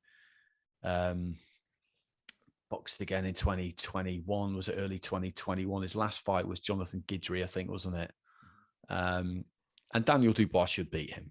And the signs are that he's made improvements, Daniel Dubois, under Shane McGuigan. And, if he wins, then he holds a version of the WBA world title. I don't think anyone really would regard him as being a heavyweight world champion at that at that point because it's just so established as to who the big hitters, the big players are in that division. But that's the situation we have with the WBA. They threatened at times to reduce the number of titles they've got, but they've never actually really done it. But this one in particular has been one that people have had a lot to say about for quite a long time. But at least with Dubois, if you get someone who's like young and on the rise and ambitious, that makes it different then, because he will want to fight and he will want to defend it. And the problem is that like this title just seems to have been, I mean, it was in cold storage for ages, wasn't it?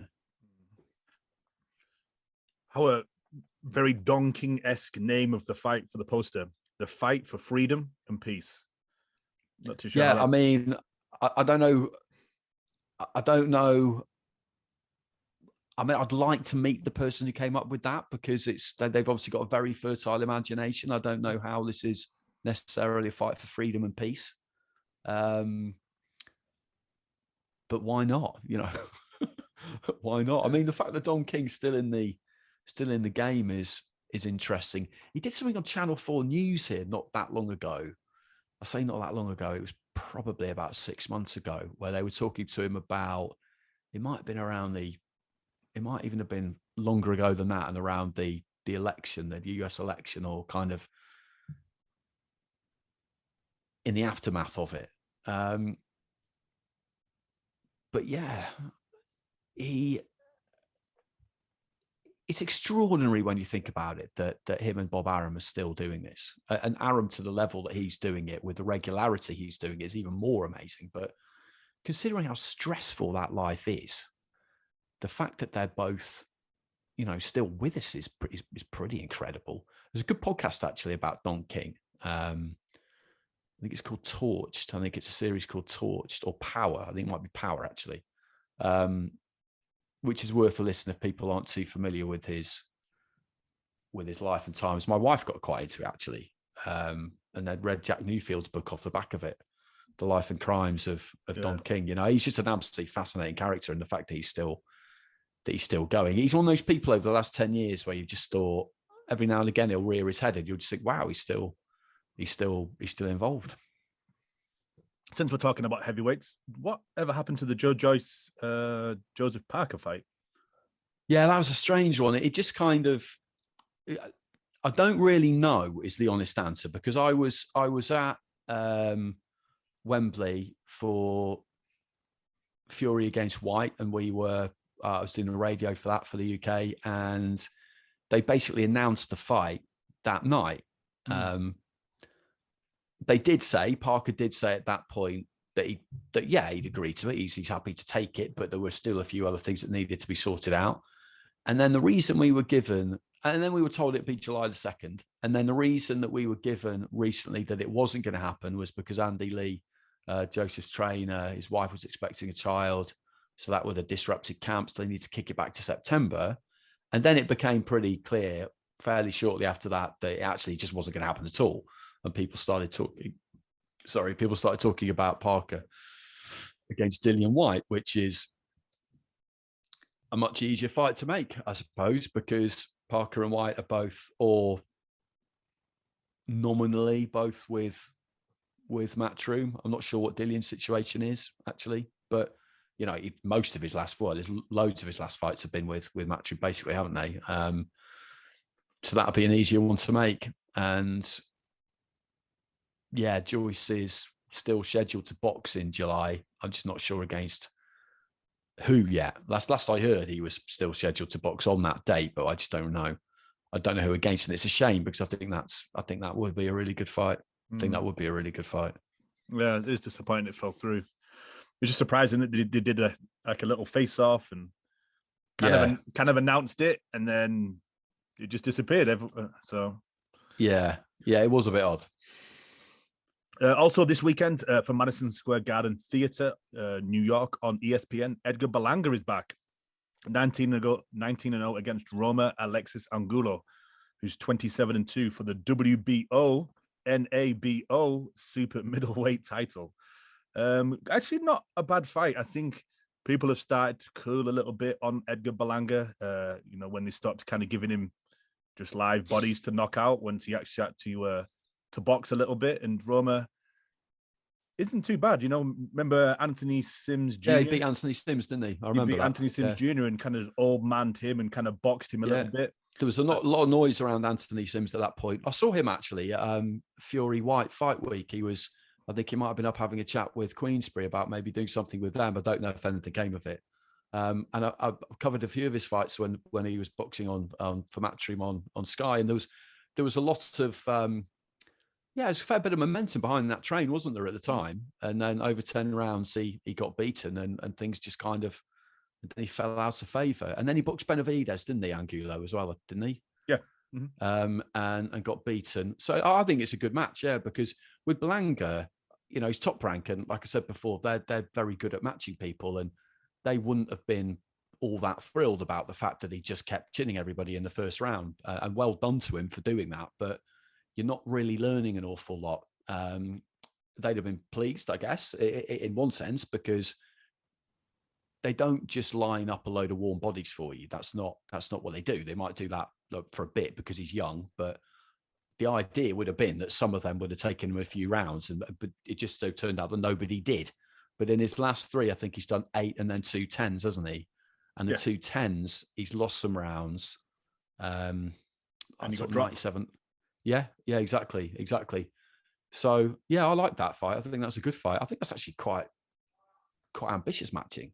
To be honest with you, because he got dropped and possibly could have lost when he fought that Marcelo Esteban Corsaires. Corsair is the one who boxed Billy Joe. Yeah, exactly. Yeah.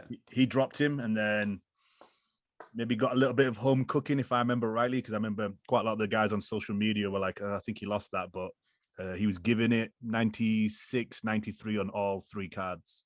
Right. So 6-4. Yeah. Okay. Yeah, I mean, they're excited about him, aren't they? I think the idea was I don't know if they've done it yet, but they would get like him and Zayas under Zayas on the same card and do a whole Puerto Rico thing. I think that was something they were quite keen on. There's definite there's dangers attached to that fight against Angulo. Definitely, the more I think about it, actually. Yeah, just because he's experienced. If you watched him when he fought Anthony Sims Jr., he negated Anthony Sims Jr. a lot and just kind of old manned him and showed him around the ring, and took I think it was a split decision in that one. And Edgar Berlanga, when I watched him in his last 3 fights, like you touched on, which all went the distance, he doesn't really have a plan B. He's so used to falling in love with his power that he's kind of like lost that bit. So this is a good stepping stone, and depending on which Roma I think probably gets in there, like if he's not read the script that he's supposed to lose, then I could see him sneaking it. Yeah, it'd be interesting to see if Berlanga has developed a plan B, because that's what he's going to need to have done, because that's the other problem when you just have a load of early stoppages. Is I remember talking to Ross Amber about this, and he said that when he had David Lemieux, because he had Lemieux from the start basically, and he was a big puncher and he was just ironing everybody out, and he said the problem was that he developed what he came to term as puncher's disease, which is that you just fall in love with your power, like you just said, and in your head, although people are saying to you, it's not always going to be like this. You're not always going to be able to. You kind of just don't really listen, because you probably try to and mean to, but you just don't in the end, because you just think, yeah, whatever. I'm just going to go out there and do the same thing. And then when it doesn't work, all of a sudden you've got a problem. But he's had 3 fights in a row now where he hasn't managed to do that. And you would have thought that the realities of kind of higher level pro boxing must have hit home. Yeah, I'd have thought so. But it's a good one. It's a good one now. I'm looking forward to that actually now, the more we talk about it. This isn't a betting show, but if you get a good points decision for what's his name again? Angulo. If you get a good points decision at the bookies on Angulo, $10 on that. Worth it. Yeah, I mean, betting on boxing is interesting because a lot of the time, particularly when you've got a home guy who's got the reputation and he's obviously supposed to win, you see I don't really bet on boxing a lot, but when I do, it's because I see odds where I think I don't necessarily think that that's going to happen, but the odds are way too generous. You know, you think it could happen, and it's definitely not a 7-1 shot or whatever you might see sometimes in a 2-horse race. So it's always worth keeping your eye out for those every now and again, because enough of them will probably happen that you'll at least make some money back. And every now and again, you'll see one that jumps out of you where you just think, wow, like the odds for that are absolutely wild. I remember for the first Anthony Crolla-Jorge Linares fight, you could get 2-1 on Linares, which is amazing, really, isn't it? And that's just a product of the fact that the bookies know who Crolla is, and he was on a great run of form, and he's at home, and they maybe had a look at Linares and seen that he'd been sparked a few times in the first round, which was true, he had been, and thought, all right, fair enough. And they haven't got time to these guys are like having to put together books on lots of different things, and you can't exhaustively research form. But with boxing as well, it's like just looking at a record, it very often really does not tell you the story of what happened. So every now and again, you'll just get one that just kind of winks at you and just makes you think, okay, that's just too good not to go for. And that could be one of them. Yeah, that could be one of them. 11-5. That's a bit mean, I think. That's just for a win, not points win, but 11-5 on Ladbrokes. Okay, yeah. Moving on, Wembley Arena, London on Sky Sports. Richard Riakporhe 14-0 against Fabio Turchi, who's 20-1. Good to see Riakporhe back and busy, because he had that bit where he hit the scene and he was just knocking everybody out, and then he had 18 months, 2 years where he just kind of disappeared, couldn't get any fights, and now I think he's 3 or 4 fights in the last 18 months.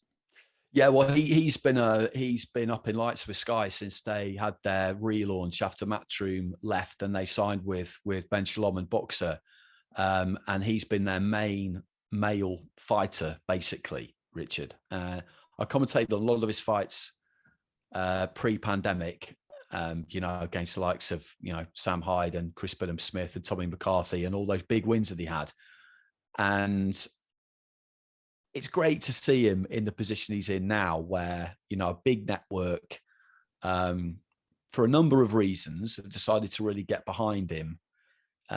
It's been quite hard for Sky, I think, since the relaunch to sign big name male fighters, because most of them in the UK are signed to Matchroom or Queensberry. And they've also got Wasserman competing against them. It's tough. It's a tough market, but they've really got behind him because he can fight. He'll fight anybody. He's got a really good story. He speaks well. He's a bit of a kind of dream for TV, really. And the question is just how good is he going to turn out to be? But every time I see him, he looks better. And that's really all you can ask for. And those kind of 50-50s he took early on, I kept thinking he was going to get beaten, because every time he went into one of them, the other guy had more experience, amateur and pro.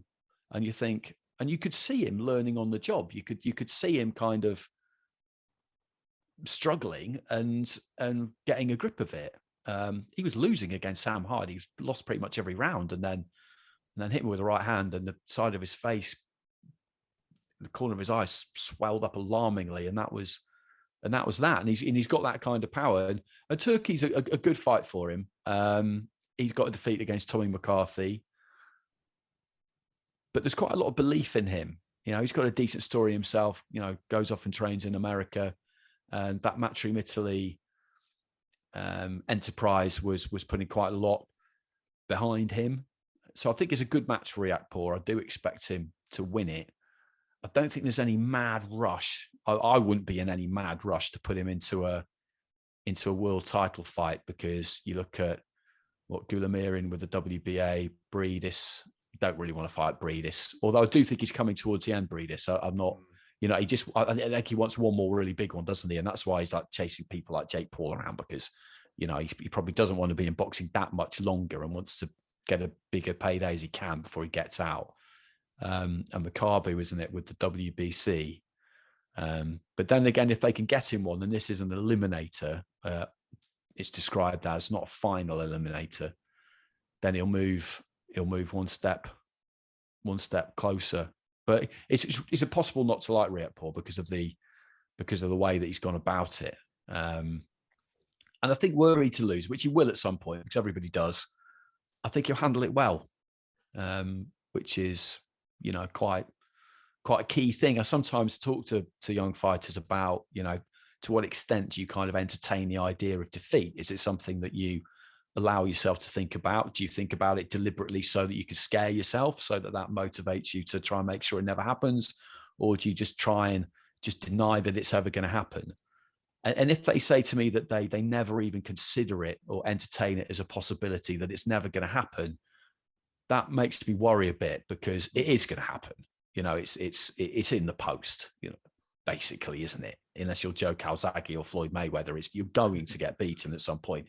That doesn't mean that you have to think about it to the point where it becomes self-fulfilling. It doesn't necessarily become more likely to happen if you think about it, but it's just worth, I think, kind of having in mind the idea that when you go for a swim, you are going to get wet. And at some point, it's worth thinking about how you would handle it were you to lose. It's just some kind of hypothetical scenario. So not picking out anyone in particular. And anyway, with Rietpour, because Coley's the same, because I've spoken to both of them about the same thing. They're going to do everything they can humanly possible to prevent it from happening, but they're not scared of it. They're not scared of it. And I think that's the right way to be. If he did get a world title shot, which one would you think would be the best matchup for him? Makabu? Yeah, probably. I'd love to see him fight a Coley, because those two kind of came through at the same time. And it'd just be such a great fight for the UK, a great fight for London as well. Coley's East London, Rietpour's South London. There's a lot of differences between the two, so that could get very, very interesting. I think the build-up would be great. Yeah, I just really want to see that, to be honest with you. This is an eliminator with the WBA, I think, isn't it? Yeah. Do you think how much longer are we going to have a Coley before he steps up to heavyweight, or is he just going to bide his time since all the world titles are spoken for the foreseeable future at heavyweight? Yeah, I don't see any. I'm not totally convinced about him stepping up to heavyweight. I'm sure it's going to happen, because that's where the money is and all the rest of it. And I know it's hard work for him to make 14 stone, but he's never not done it. 14.4. He's never not done it. And I think the advantages he's got at that weight are so big in terms of the kind of spidery, freakish strength that he's got and that punching power that he's got. I don't know if he's going to be able to take that up to heavyweight. He's not going to have that kind of grappling ability that he's got at cruiser, which, although it's not great to watch at times, it's a very effective way to win fights sometimes. And psychologically, I think it can play a big part, because your opponent, I remember watching him commentating on his fight against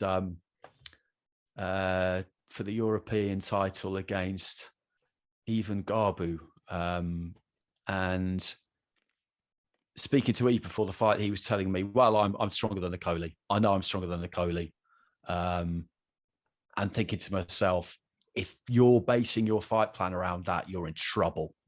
And in the first 30 seconds, you could see that he wasn't stronger than the Coley, and you could see that he knew it.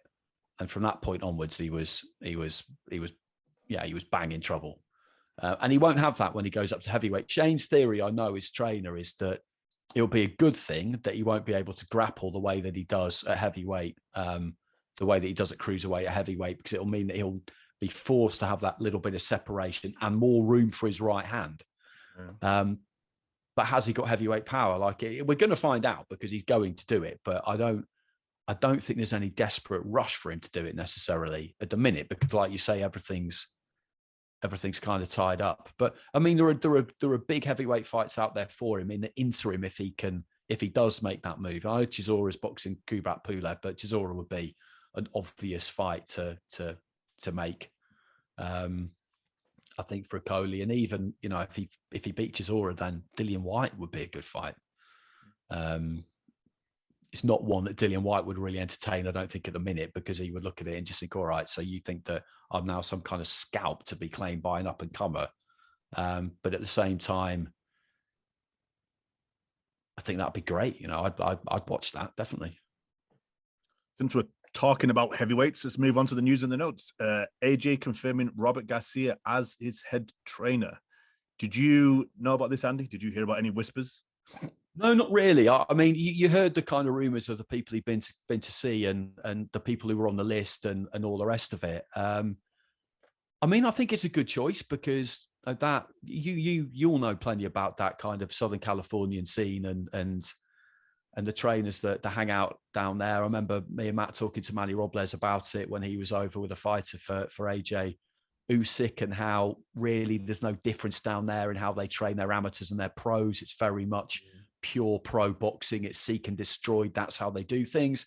He hasn't really had any heavyweights that I'm aware of, Robert Garcia, but I don't think it really matters because of the way that the ethos that they have. So I do think it's a good choice. I don't. Why not go over there for camp? That's what I'd like to see him do. Get over there for camp and get yourself away from the UK. Might be a little bit inconvenient for Angel because he's going to be involved, Angel Fernandez, but because he's got Riekpour and some other fighters. But I'm sure they relish going over there for part of camp. And I just think that, you know, we saw that footage of him having laying down the law to those Loughborough Uni students who heckled him about Tyson Fury. He shouldn't be in a place where that can happen to him, I don't think. And that's not a criticism of Fernandez's setup, because it's a really good setup. But when you're the former two-time world heavyweight champion, you know, create your own camp. Like, he went over to the Ukraine in that Klitschko camp enough times to know how that worked. Do that. You know, go off to the Poconos like Lennox did. Do, you know, have your place and your Big Bear, have your place, your thing that where you go, and, you know, you're not kind of, and you're paying people to come. You're the champ, you know, well, he's not at the minute, but you know what I mean? Mm. You map that out and do it how you want to do it and spend the money. And he's not reluctant to spend the money. It's not that. I think with him, it's kind of, he likes to do it the way he does it. Like when he was in Sheffield and now he's at Loughborough, it's kind of like it keeps him grounded. It keeps him hungry. It keeps him humble, all that kind of stuff. And I get that to an extent, but I think there's a point at which that is no longer achievable when you're as big as he is. And as entertaining as it was for the rest of us, he shouldn't really be in a situation where he's getting wound up by students. You know, he should just be, he should be in the equivalent of Deer Lake. You know, that's where he should be. I could be completely wide of the mark by saying this, but I did wonder if one of the reasons he didn't come here is Robert Garcia's gym sponsored by Adidas. I don't know. I mean, these things they can play a part sometimes, can't they? Do they want him covered in Adidas bags, everything nearby, when he's got probably a huge sponsorship deal with Under Armour, right?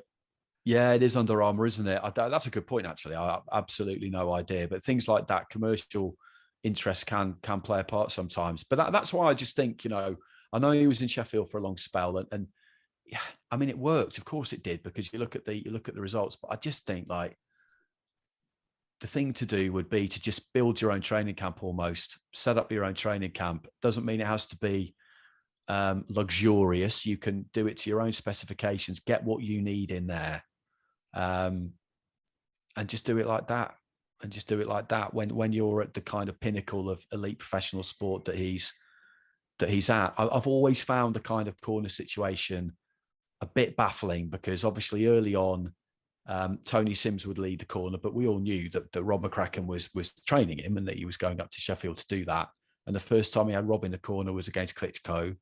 And Rob was allowed to continue doing it since then. Then off the back of the Ruiz defeat, you know, you saw other people arrive. I think Angel Fernandez was a good addition, because I know him a little bit, and he's paid his dues, and he's a very dedicated guy, and he's and he's not one to try and steal the limelight or be the loudest voice or anything like that. That's not him. And it worked in the rematch against Ruiz, and it was fine against Pulev, and then it didn't work against Usyk, and now you make another change, and it's I don't know. I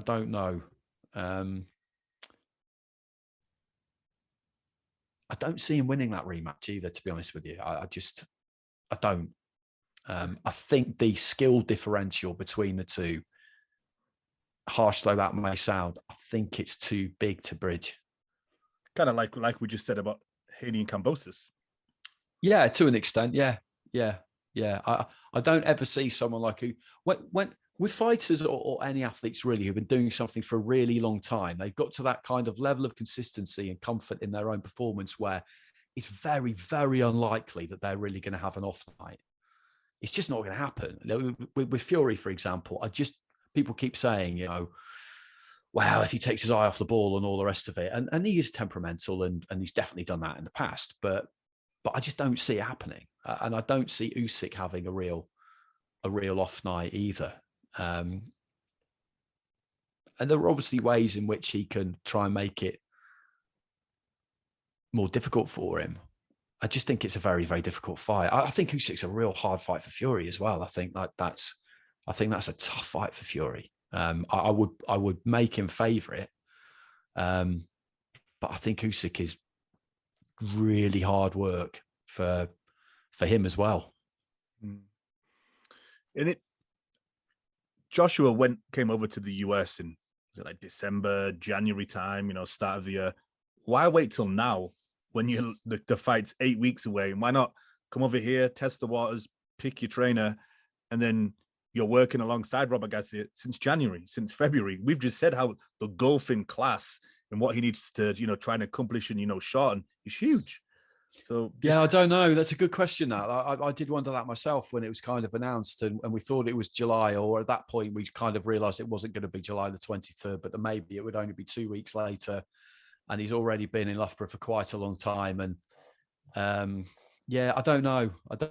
That's another thing, actually. Yeah, you make a good point there.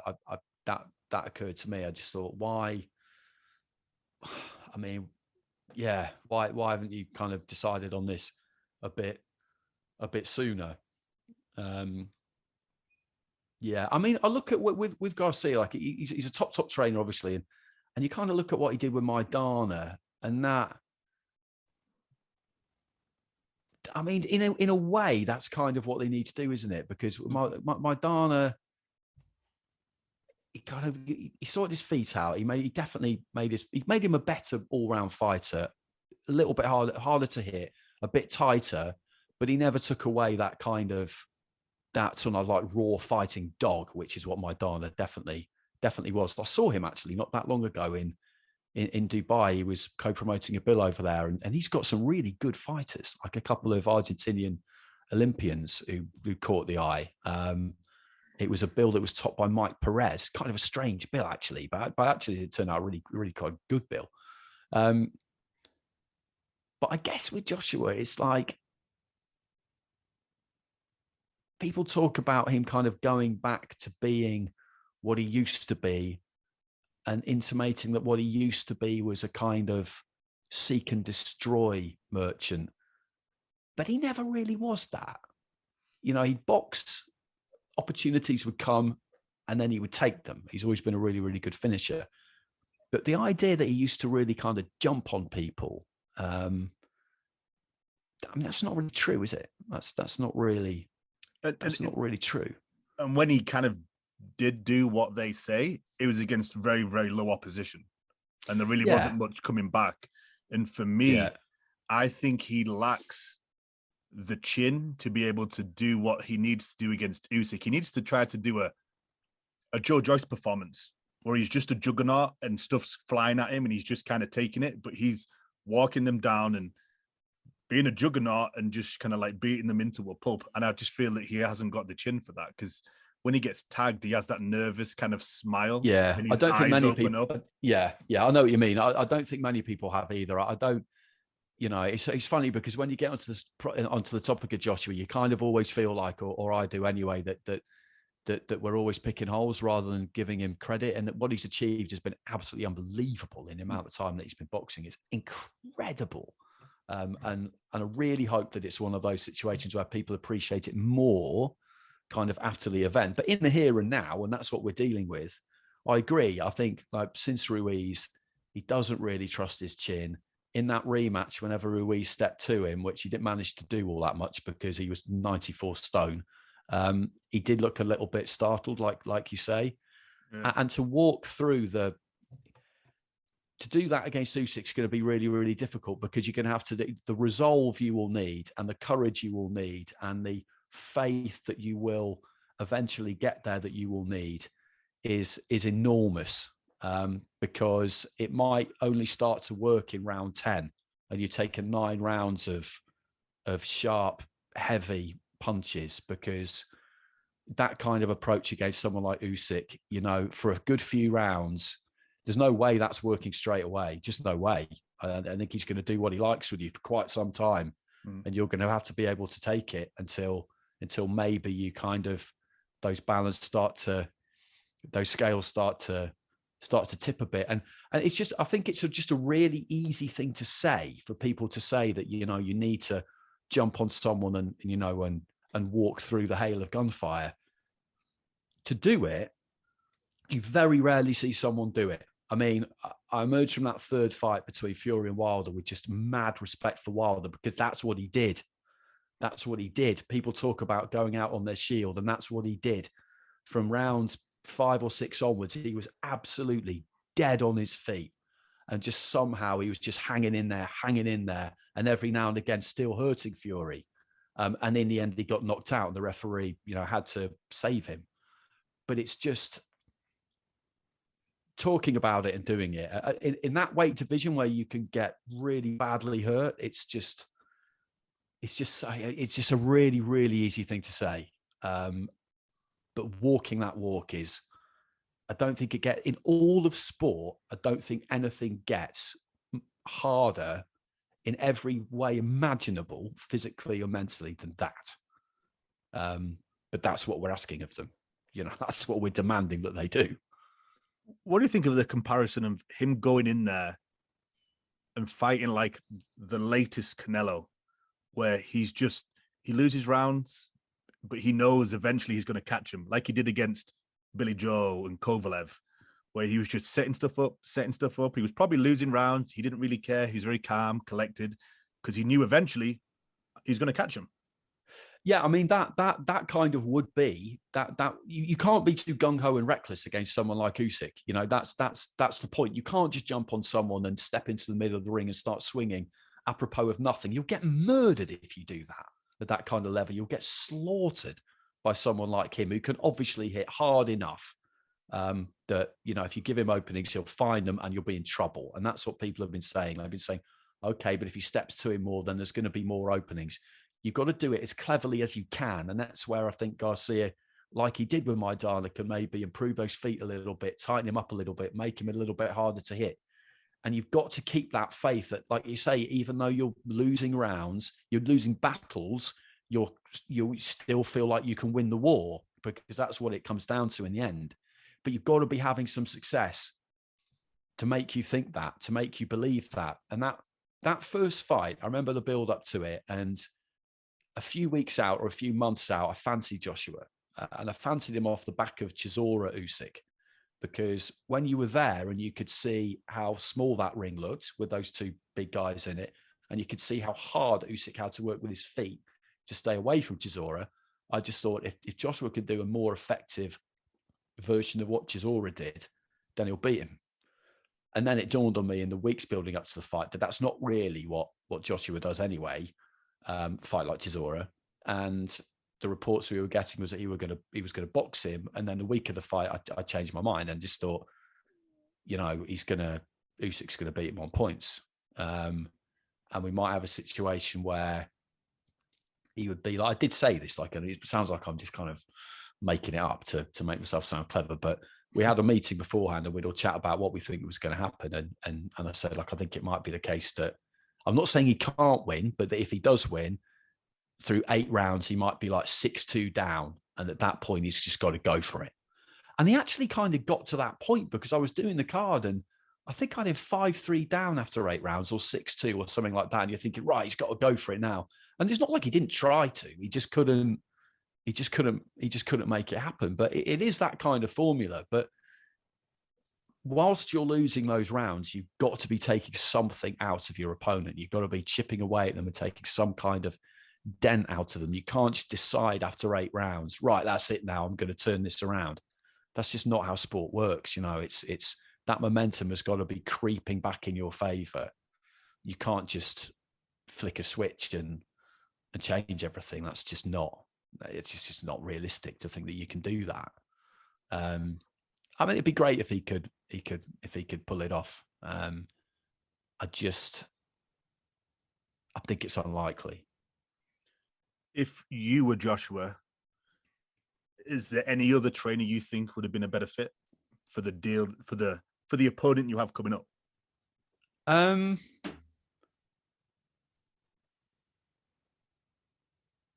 mean, I heard people talk about, you know, you'd be better off going with a kind of European trainer who's got experience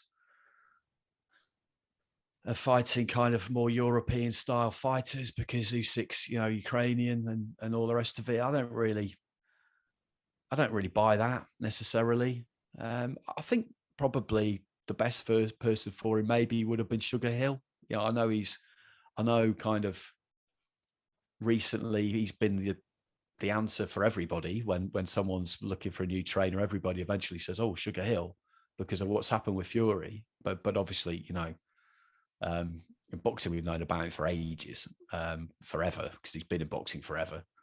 But he probably would have been the best choice. But he can't do that, can he? He can't go and recruit the same trainer as Tyson Fury. I'm not sure that Fury would actually really care that much, to be honest. Fury's retired, Andy. Well, yeah, of course there is that. Fury, yeah, good point. Fury's retired. So why does he give a fuck? I mean, it's yeah, exactly.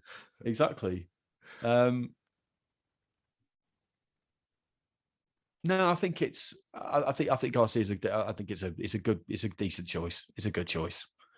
I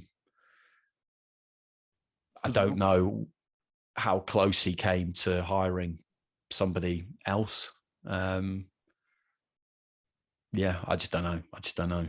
Because we're essentially asking a coach and a fighter to solve a puzzle nobody solved. Yeah, that's it.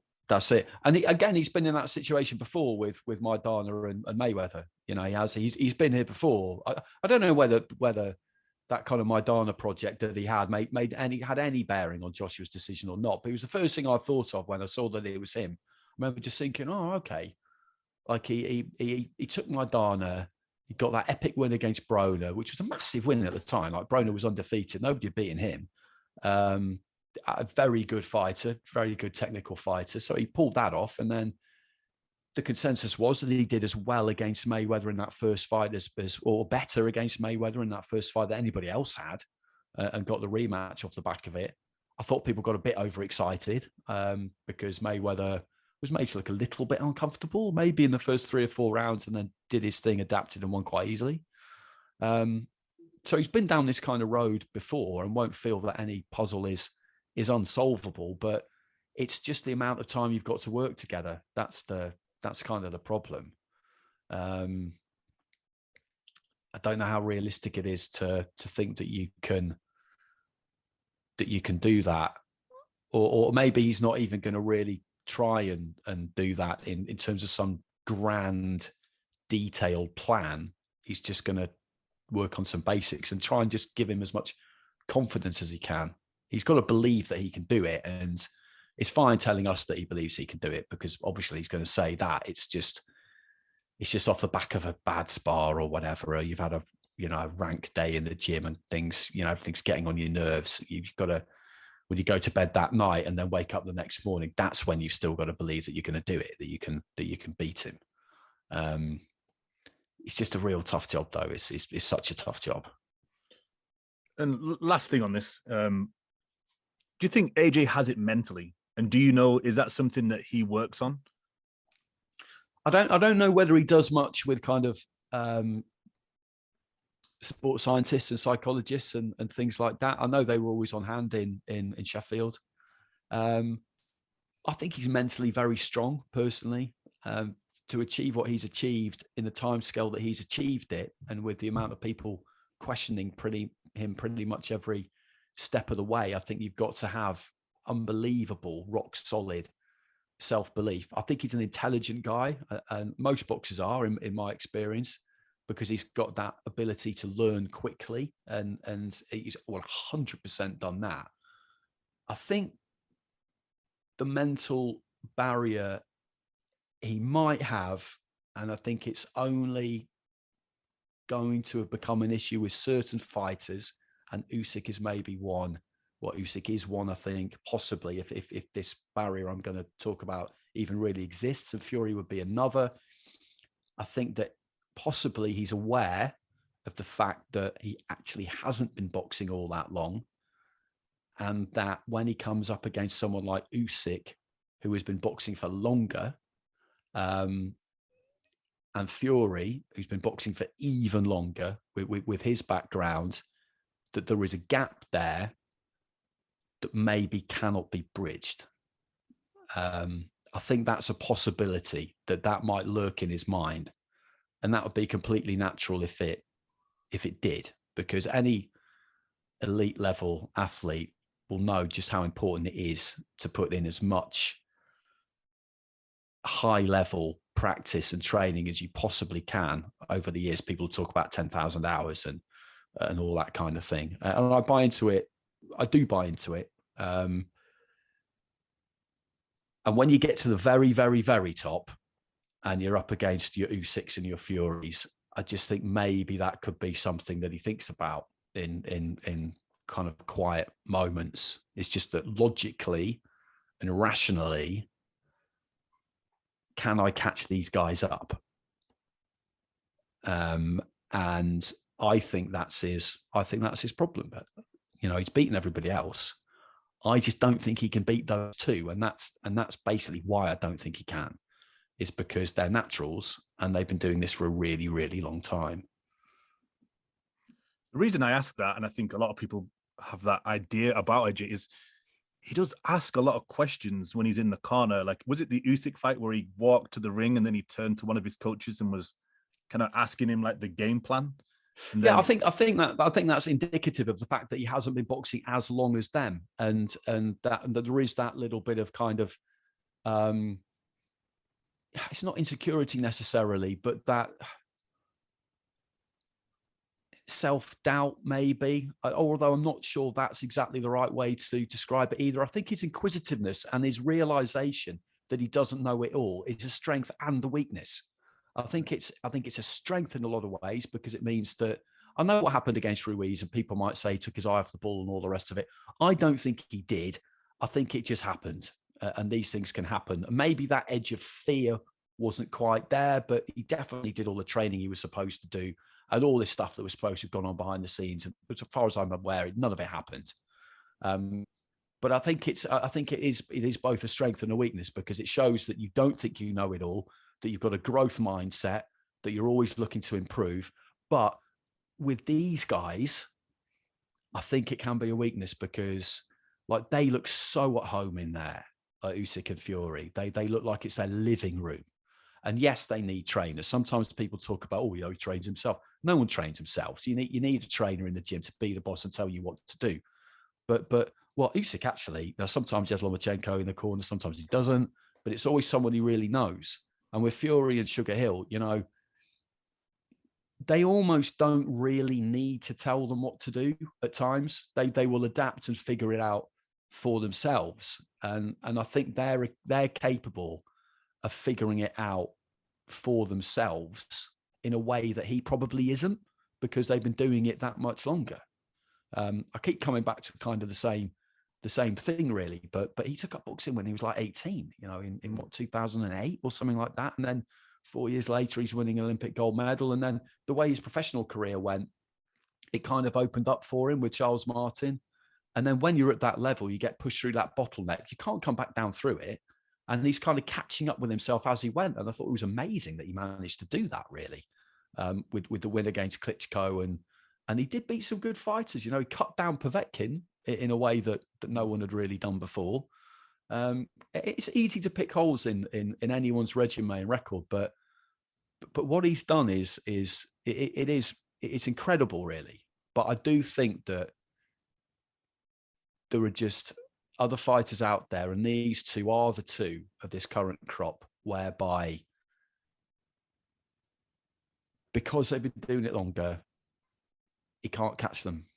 He can't catch them. And maybe he knows it. I mean, it is, like you say, it is unusual to hear, you know, somebody at that level sometimes kind of seek that kind of affirmation. But then Fury's done it. I remember Fury coming back to his corner in that first fight against Wilder, and he was boxing great and saying to Ben Davison, like he was, you know, he sounded like a 5-year-old. He said, "Oh, I'm boxing well, aren't I?"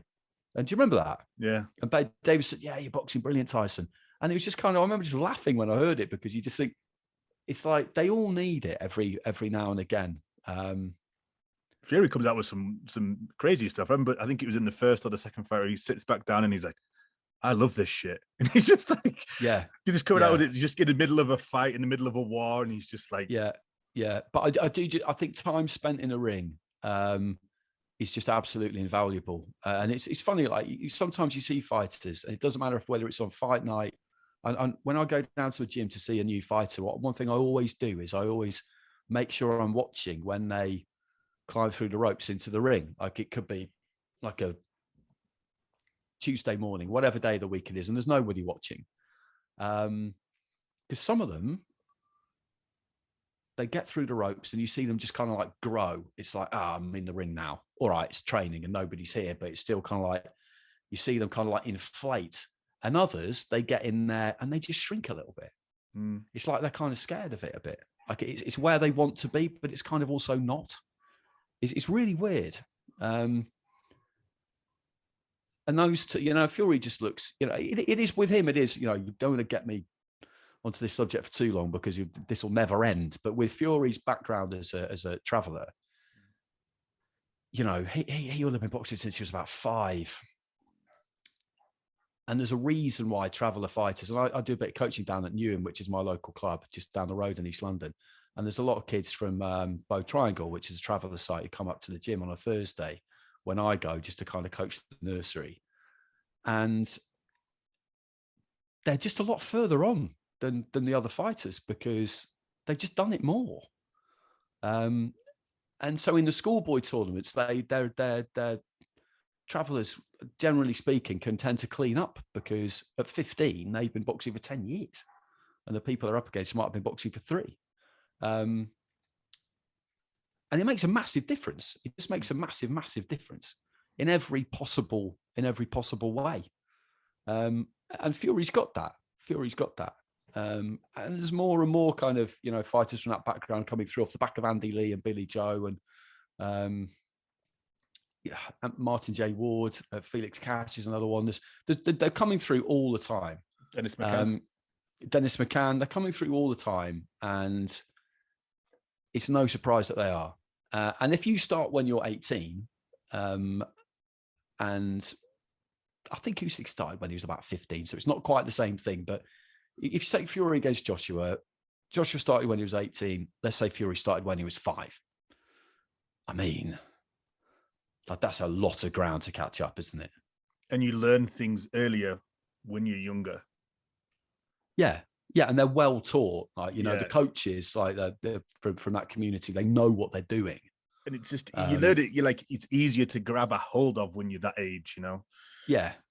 You can ingrain something easier when you're not scared either. You know, it's or you fight that fear away quickly.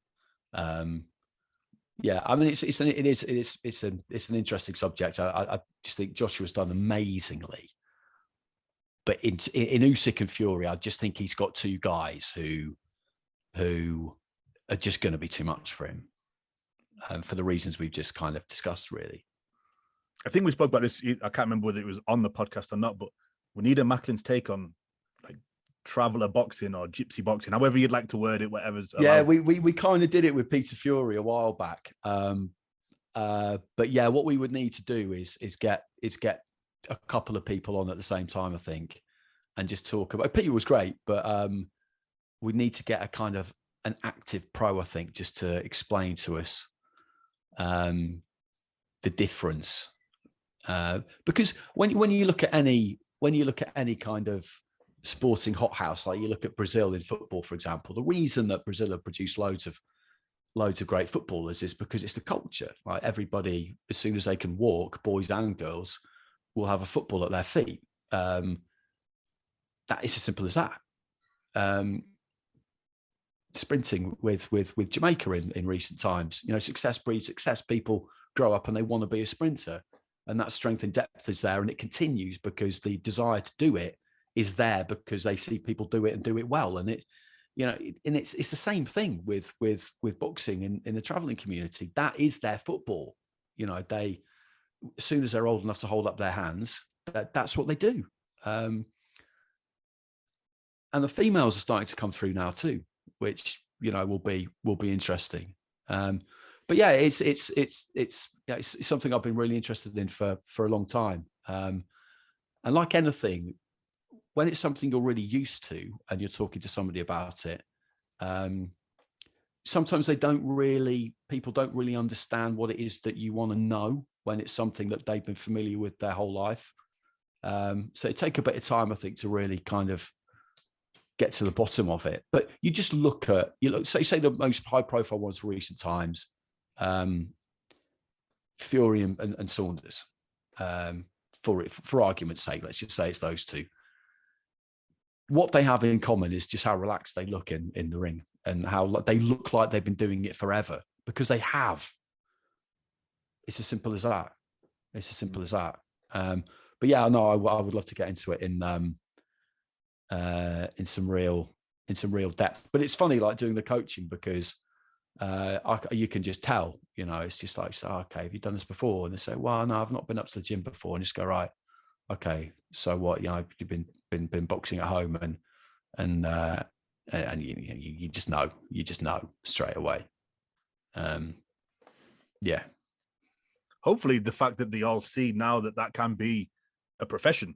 You've got Billy Joe, Tyson Fury, Dennis McCann, the Ward brothers, and so on and so forth. Hopefully, a lot of them now, complete the amateur scene, and then don't go to work. They decide, what, I can make a lot of money being a professional fighter, and they stay in the game because they go to work earlier, they kind of mature earlier, they have families earlier than a lot of other people. So that's why a lot of them kind of drift away. I spoke to Eddie Lamb and Taylor when they came over with Sky Nicholson to fight in San Diego, and I was asking them about Dennis McCann and other travelers, and that's kind of the stuff they were hitting on. They come to the gym, but sometimes early on in their career they're only getting $500, $1,000 a fight.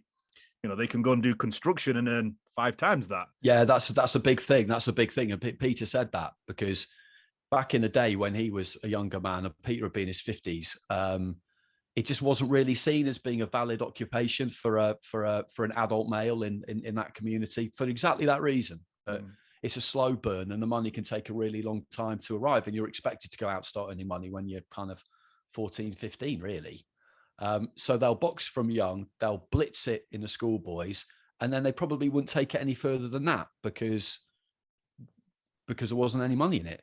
But then Andy went to the Olympics, Andy Lee, then Billy Joe went to the Olympics in 2008, and then fighters start to come through and they can see that actually this is something that you can make a career out of. But it did take a shift in kind of mentality from, I think, the older generation to basically allow that to be something that their kids could pursue. Because obviously Peter's got a son in Huey, and Huey has done that all the way through. He was on the GB setup. I saw him win a gold at the World Youth Championships in Armenia. And that was a great example, because I remember just watching him and just thinking, like, there's got to be some kind of mistake here. He can't be 18. And it wasn't because he was so big, because he was a super heavyweight. It was just because by comparison to everybody else, he looked like he'd been doing it twice as long, because he probably had been. I didn't know as much about the subject then as I do now. And that was the key thing. But Peter was fine with saying to him, all right, if this is what you want to do, there's no half measures. You've got to commit yourself to it completely, which he did. but we'll do this. We'll go for it. We'll do it. And more, that's the case. And with that being the case, there are only going to be more fighters from that background who come through. It's just impossible that won't happen. I mean, it really is. There could be a bit of a takeover. It's that kind of situation. Yeah, I mean, I'm looking forward to seeing what Dennis McCann can do. He looks the real deal. And chatting to Eddie Lamb and those guys at the gym, they were saying that they have to kick him out the gym. He trains that much that, which is good to hear, because he's still young. It's good to hear that he's not avoiding the gym. You have to kick him out the gym. Yeah, absolutely. I mean, it's got to be their life. It's not, you're not a fighter kind of 9 to 5 and then not one in the evening and at weekends. It's a religion, as they describe it. You've got to live it morning, noon and night. And if you can do that, and if you can give it 10 years doing that as a professional, it's just so incredibly demanding. Like, you look how hard top amateurs train. I look how hard like the good amateurs at Newham train, and they've got a lot of good fighters. It's really like it's a I played a lot of sport when I was a kid, and I was good. But the amount of effort I put into my football and cricket is nothing like the same that they put into their boxing. Like the lads I see at the gym, when the carded like amateurs come in, it's nothing like the same.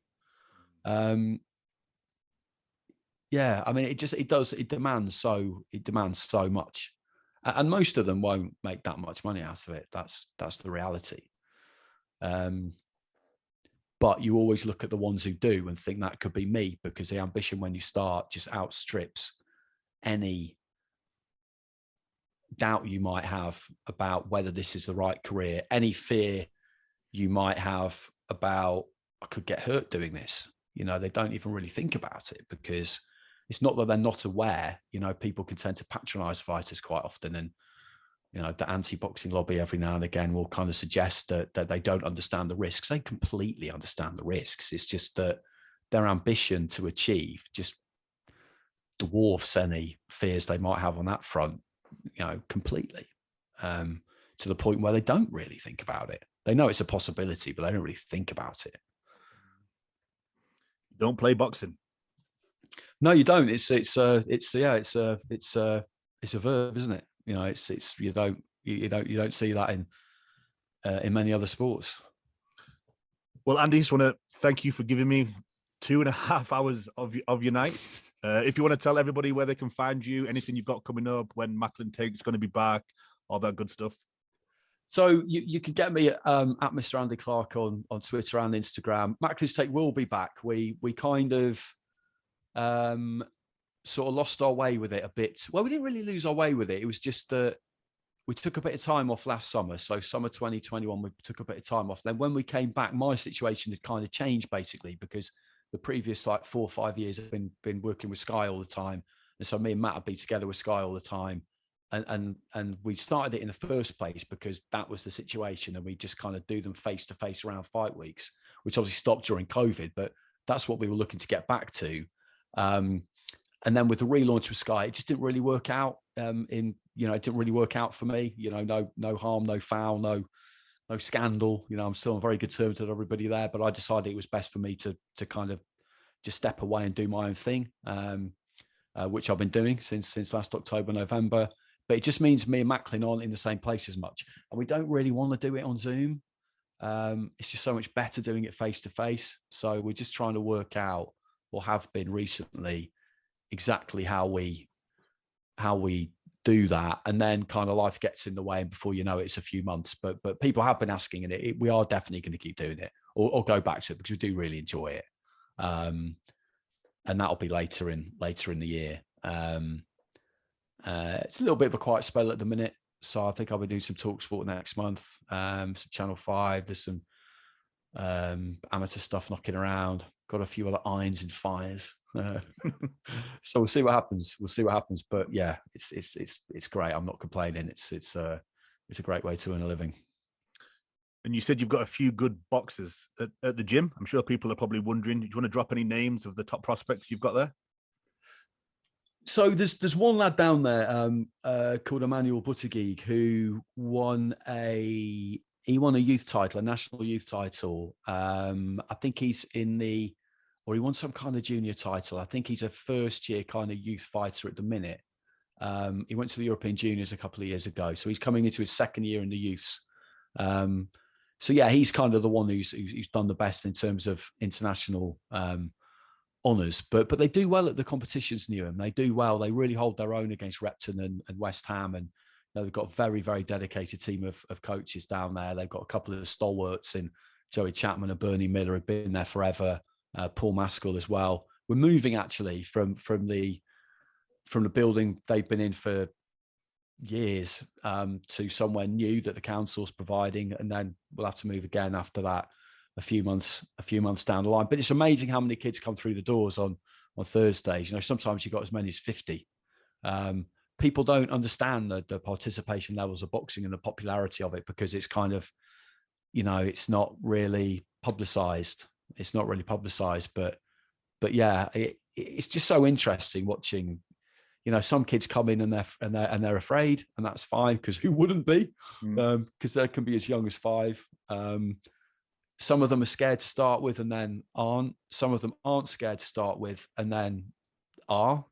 Yeah, it's the first time I've ever really done any kind of sports coaching, and when they're that young, you know, it is really interesting. Boys, girls, you know, get a lot of girls come down.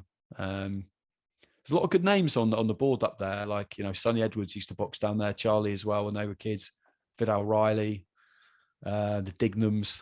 So yeah, a lot of good fighters have come through those doors. It's kind of prime East London boxing territory. West Ham is just down the road, like it's a few hundred meters away. So yeah, I'll be back off there on Thursday. I'm not sure if I'm like, I think I'm a half decent kind of coach. I'm just trying to show them the absolute basics and just make it fun, really, because you do want them to work hard and take it seriously. But at the same time, you know, they're getting aggro at school all day, most likely. They don't even need it off me when they come to the gym. Right. They come to the gym on a Thursday night. You want them to come back? Exactly. Yeah, exactly. You want them to come back. Well, thanks you for your time, Andy. And we are at The Last Round 12 on Instagram and Twitter. And be sure to join us next week. We'll be previewing the big Joe Smith Jr. against Artur Beterbiev fight. This is The Last Round. Thanks for supporting and listening to the show. Follow us at The Last Round 12 on social media. Rate, review, and subscribe. This is The Last Round.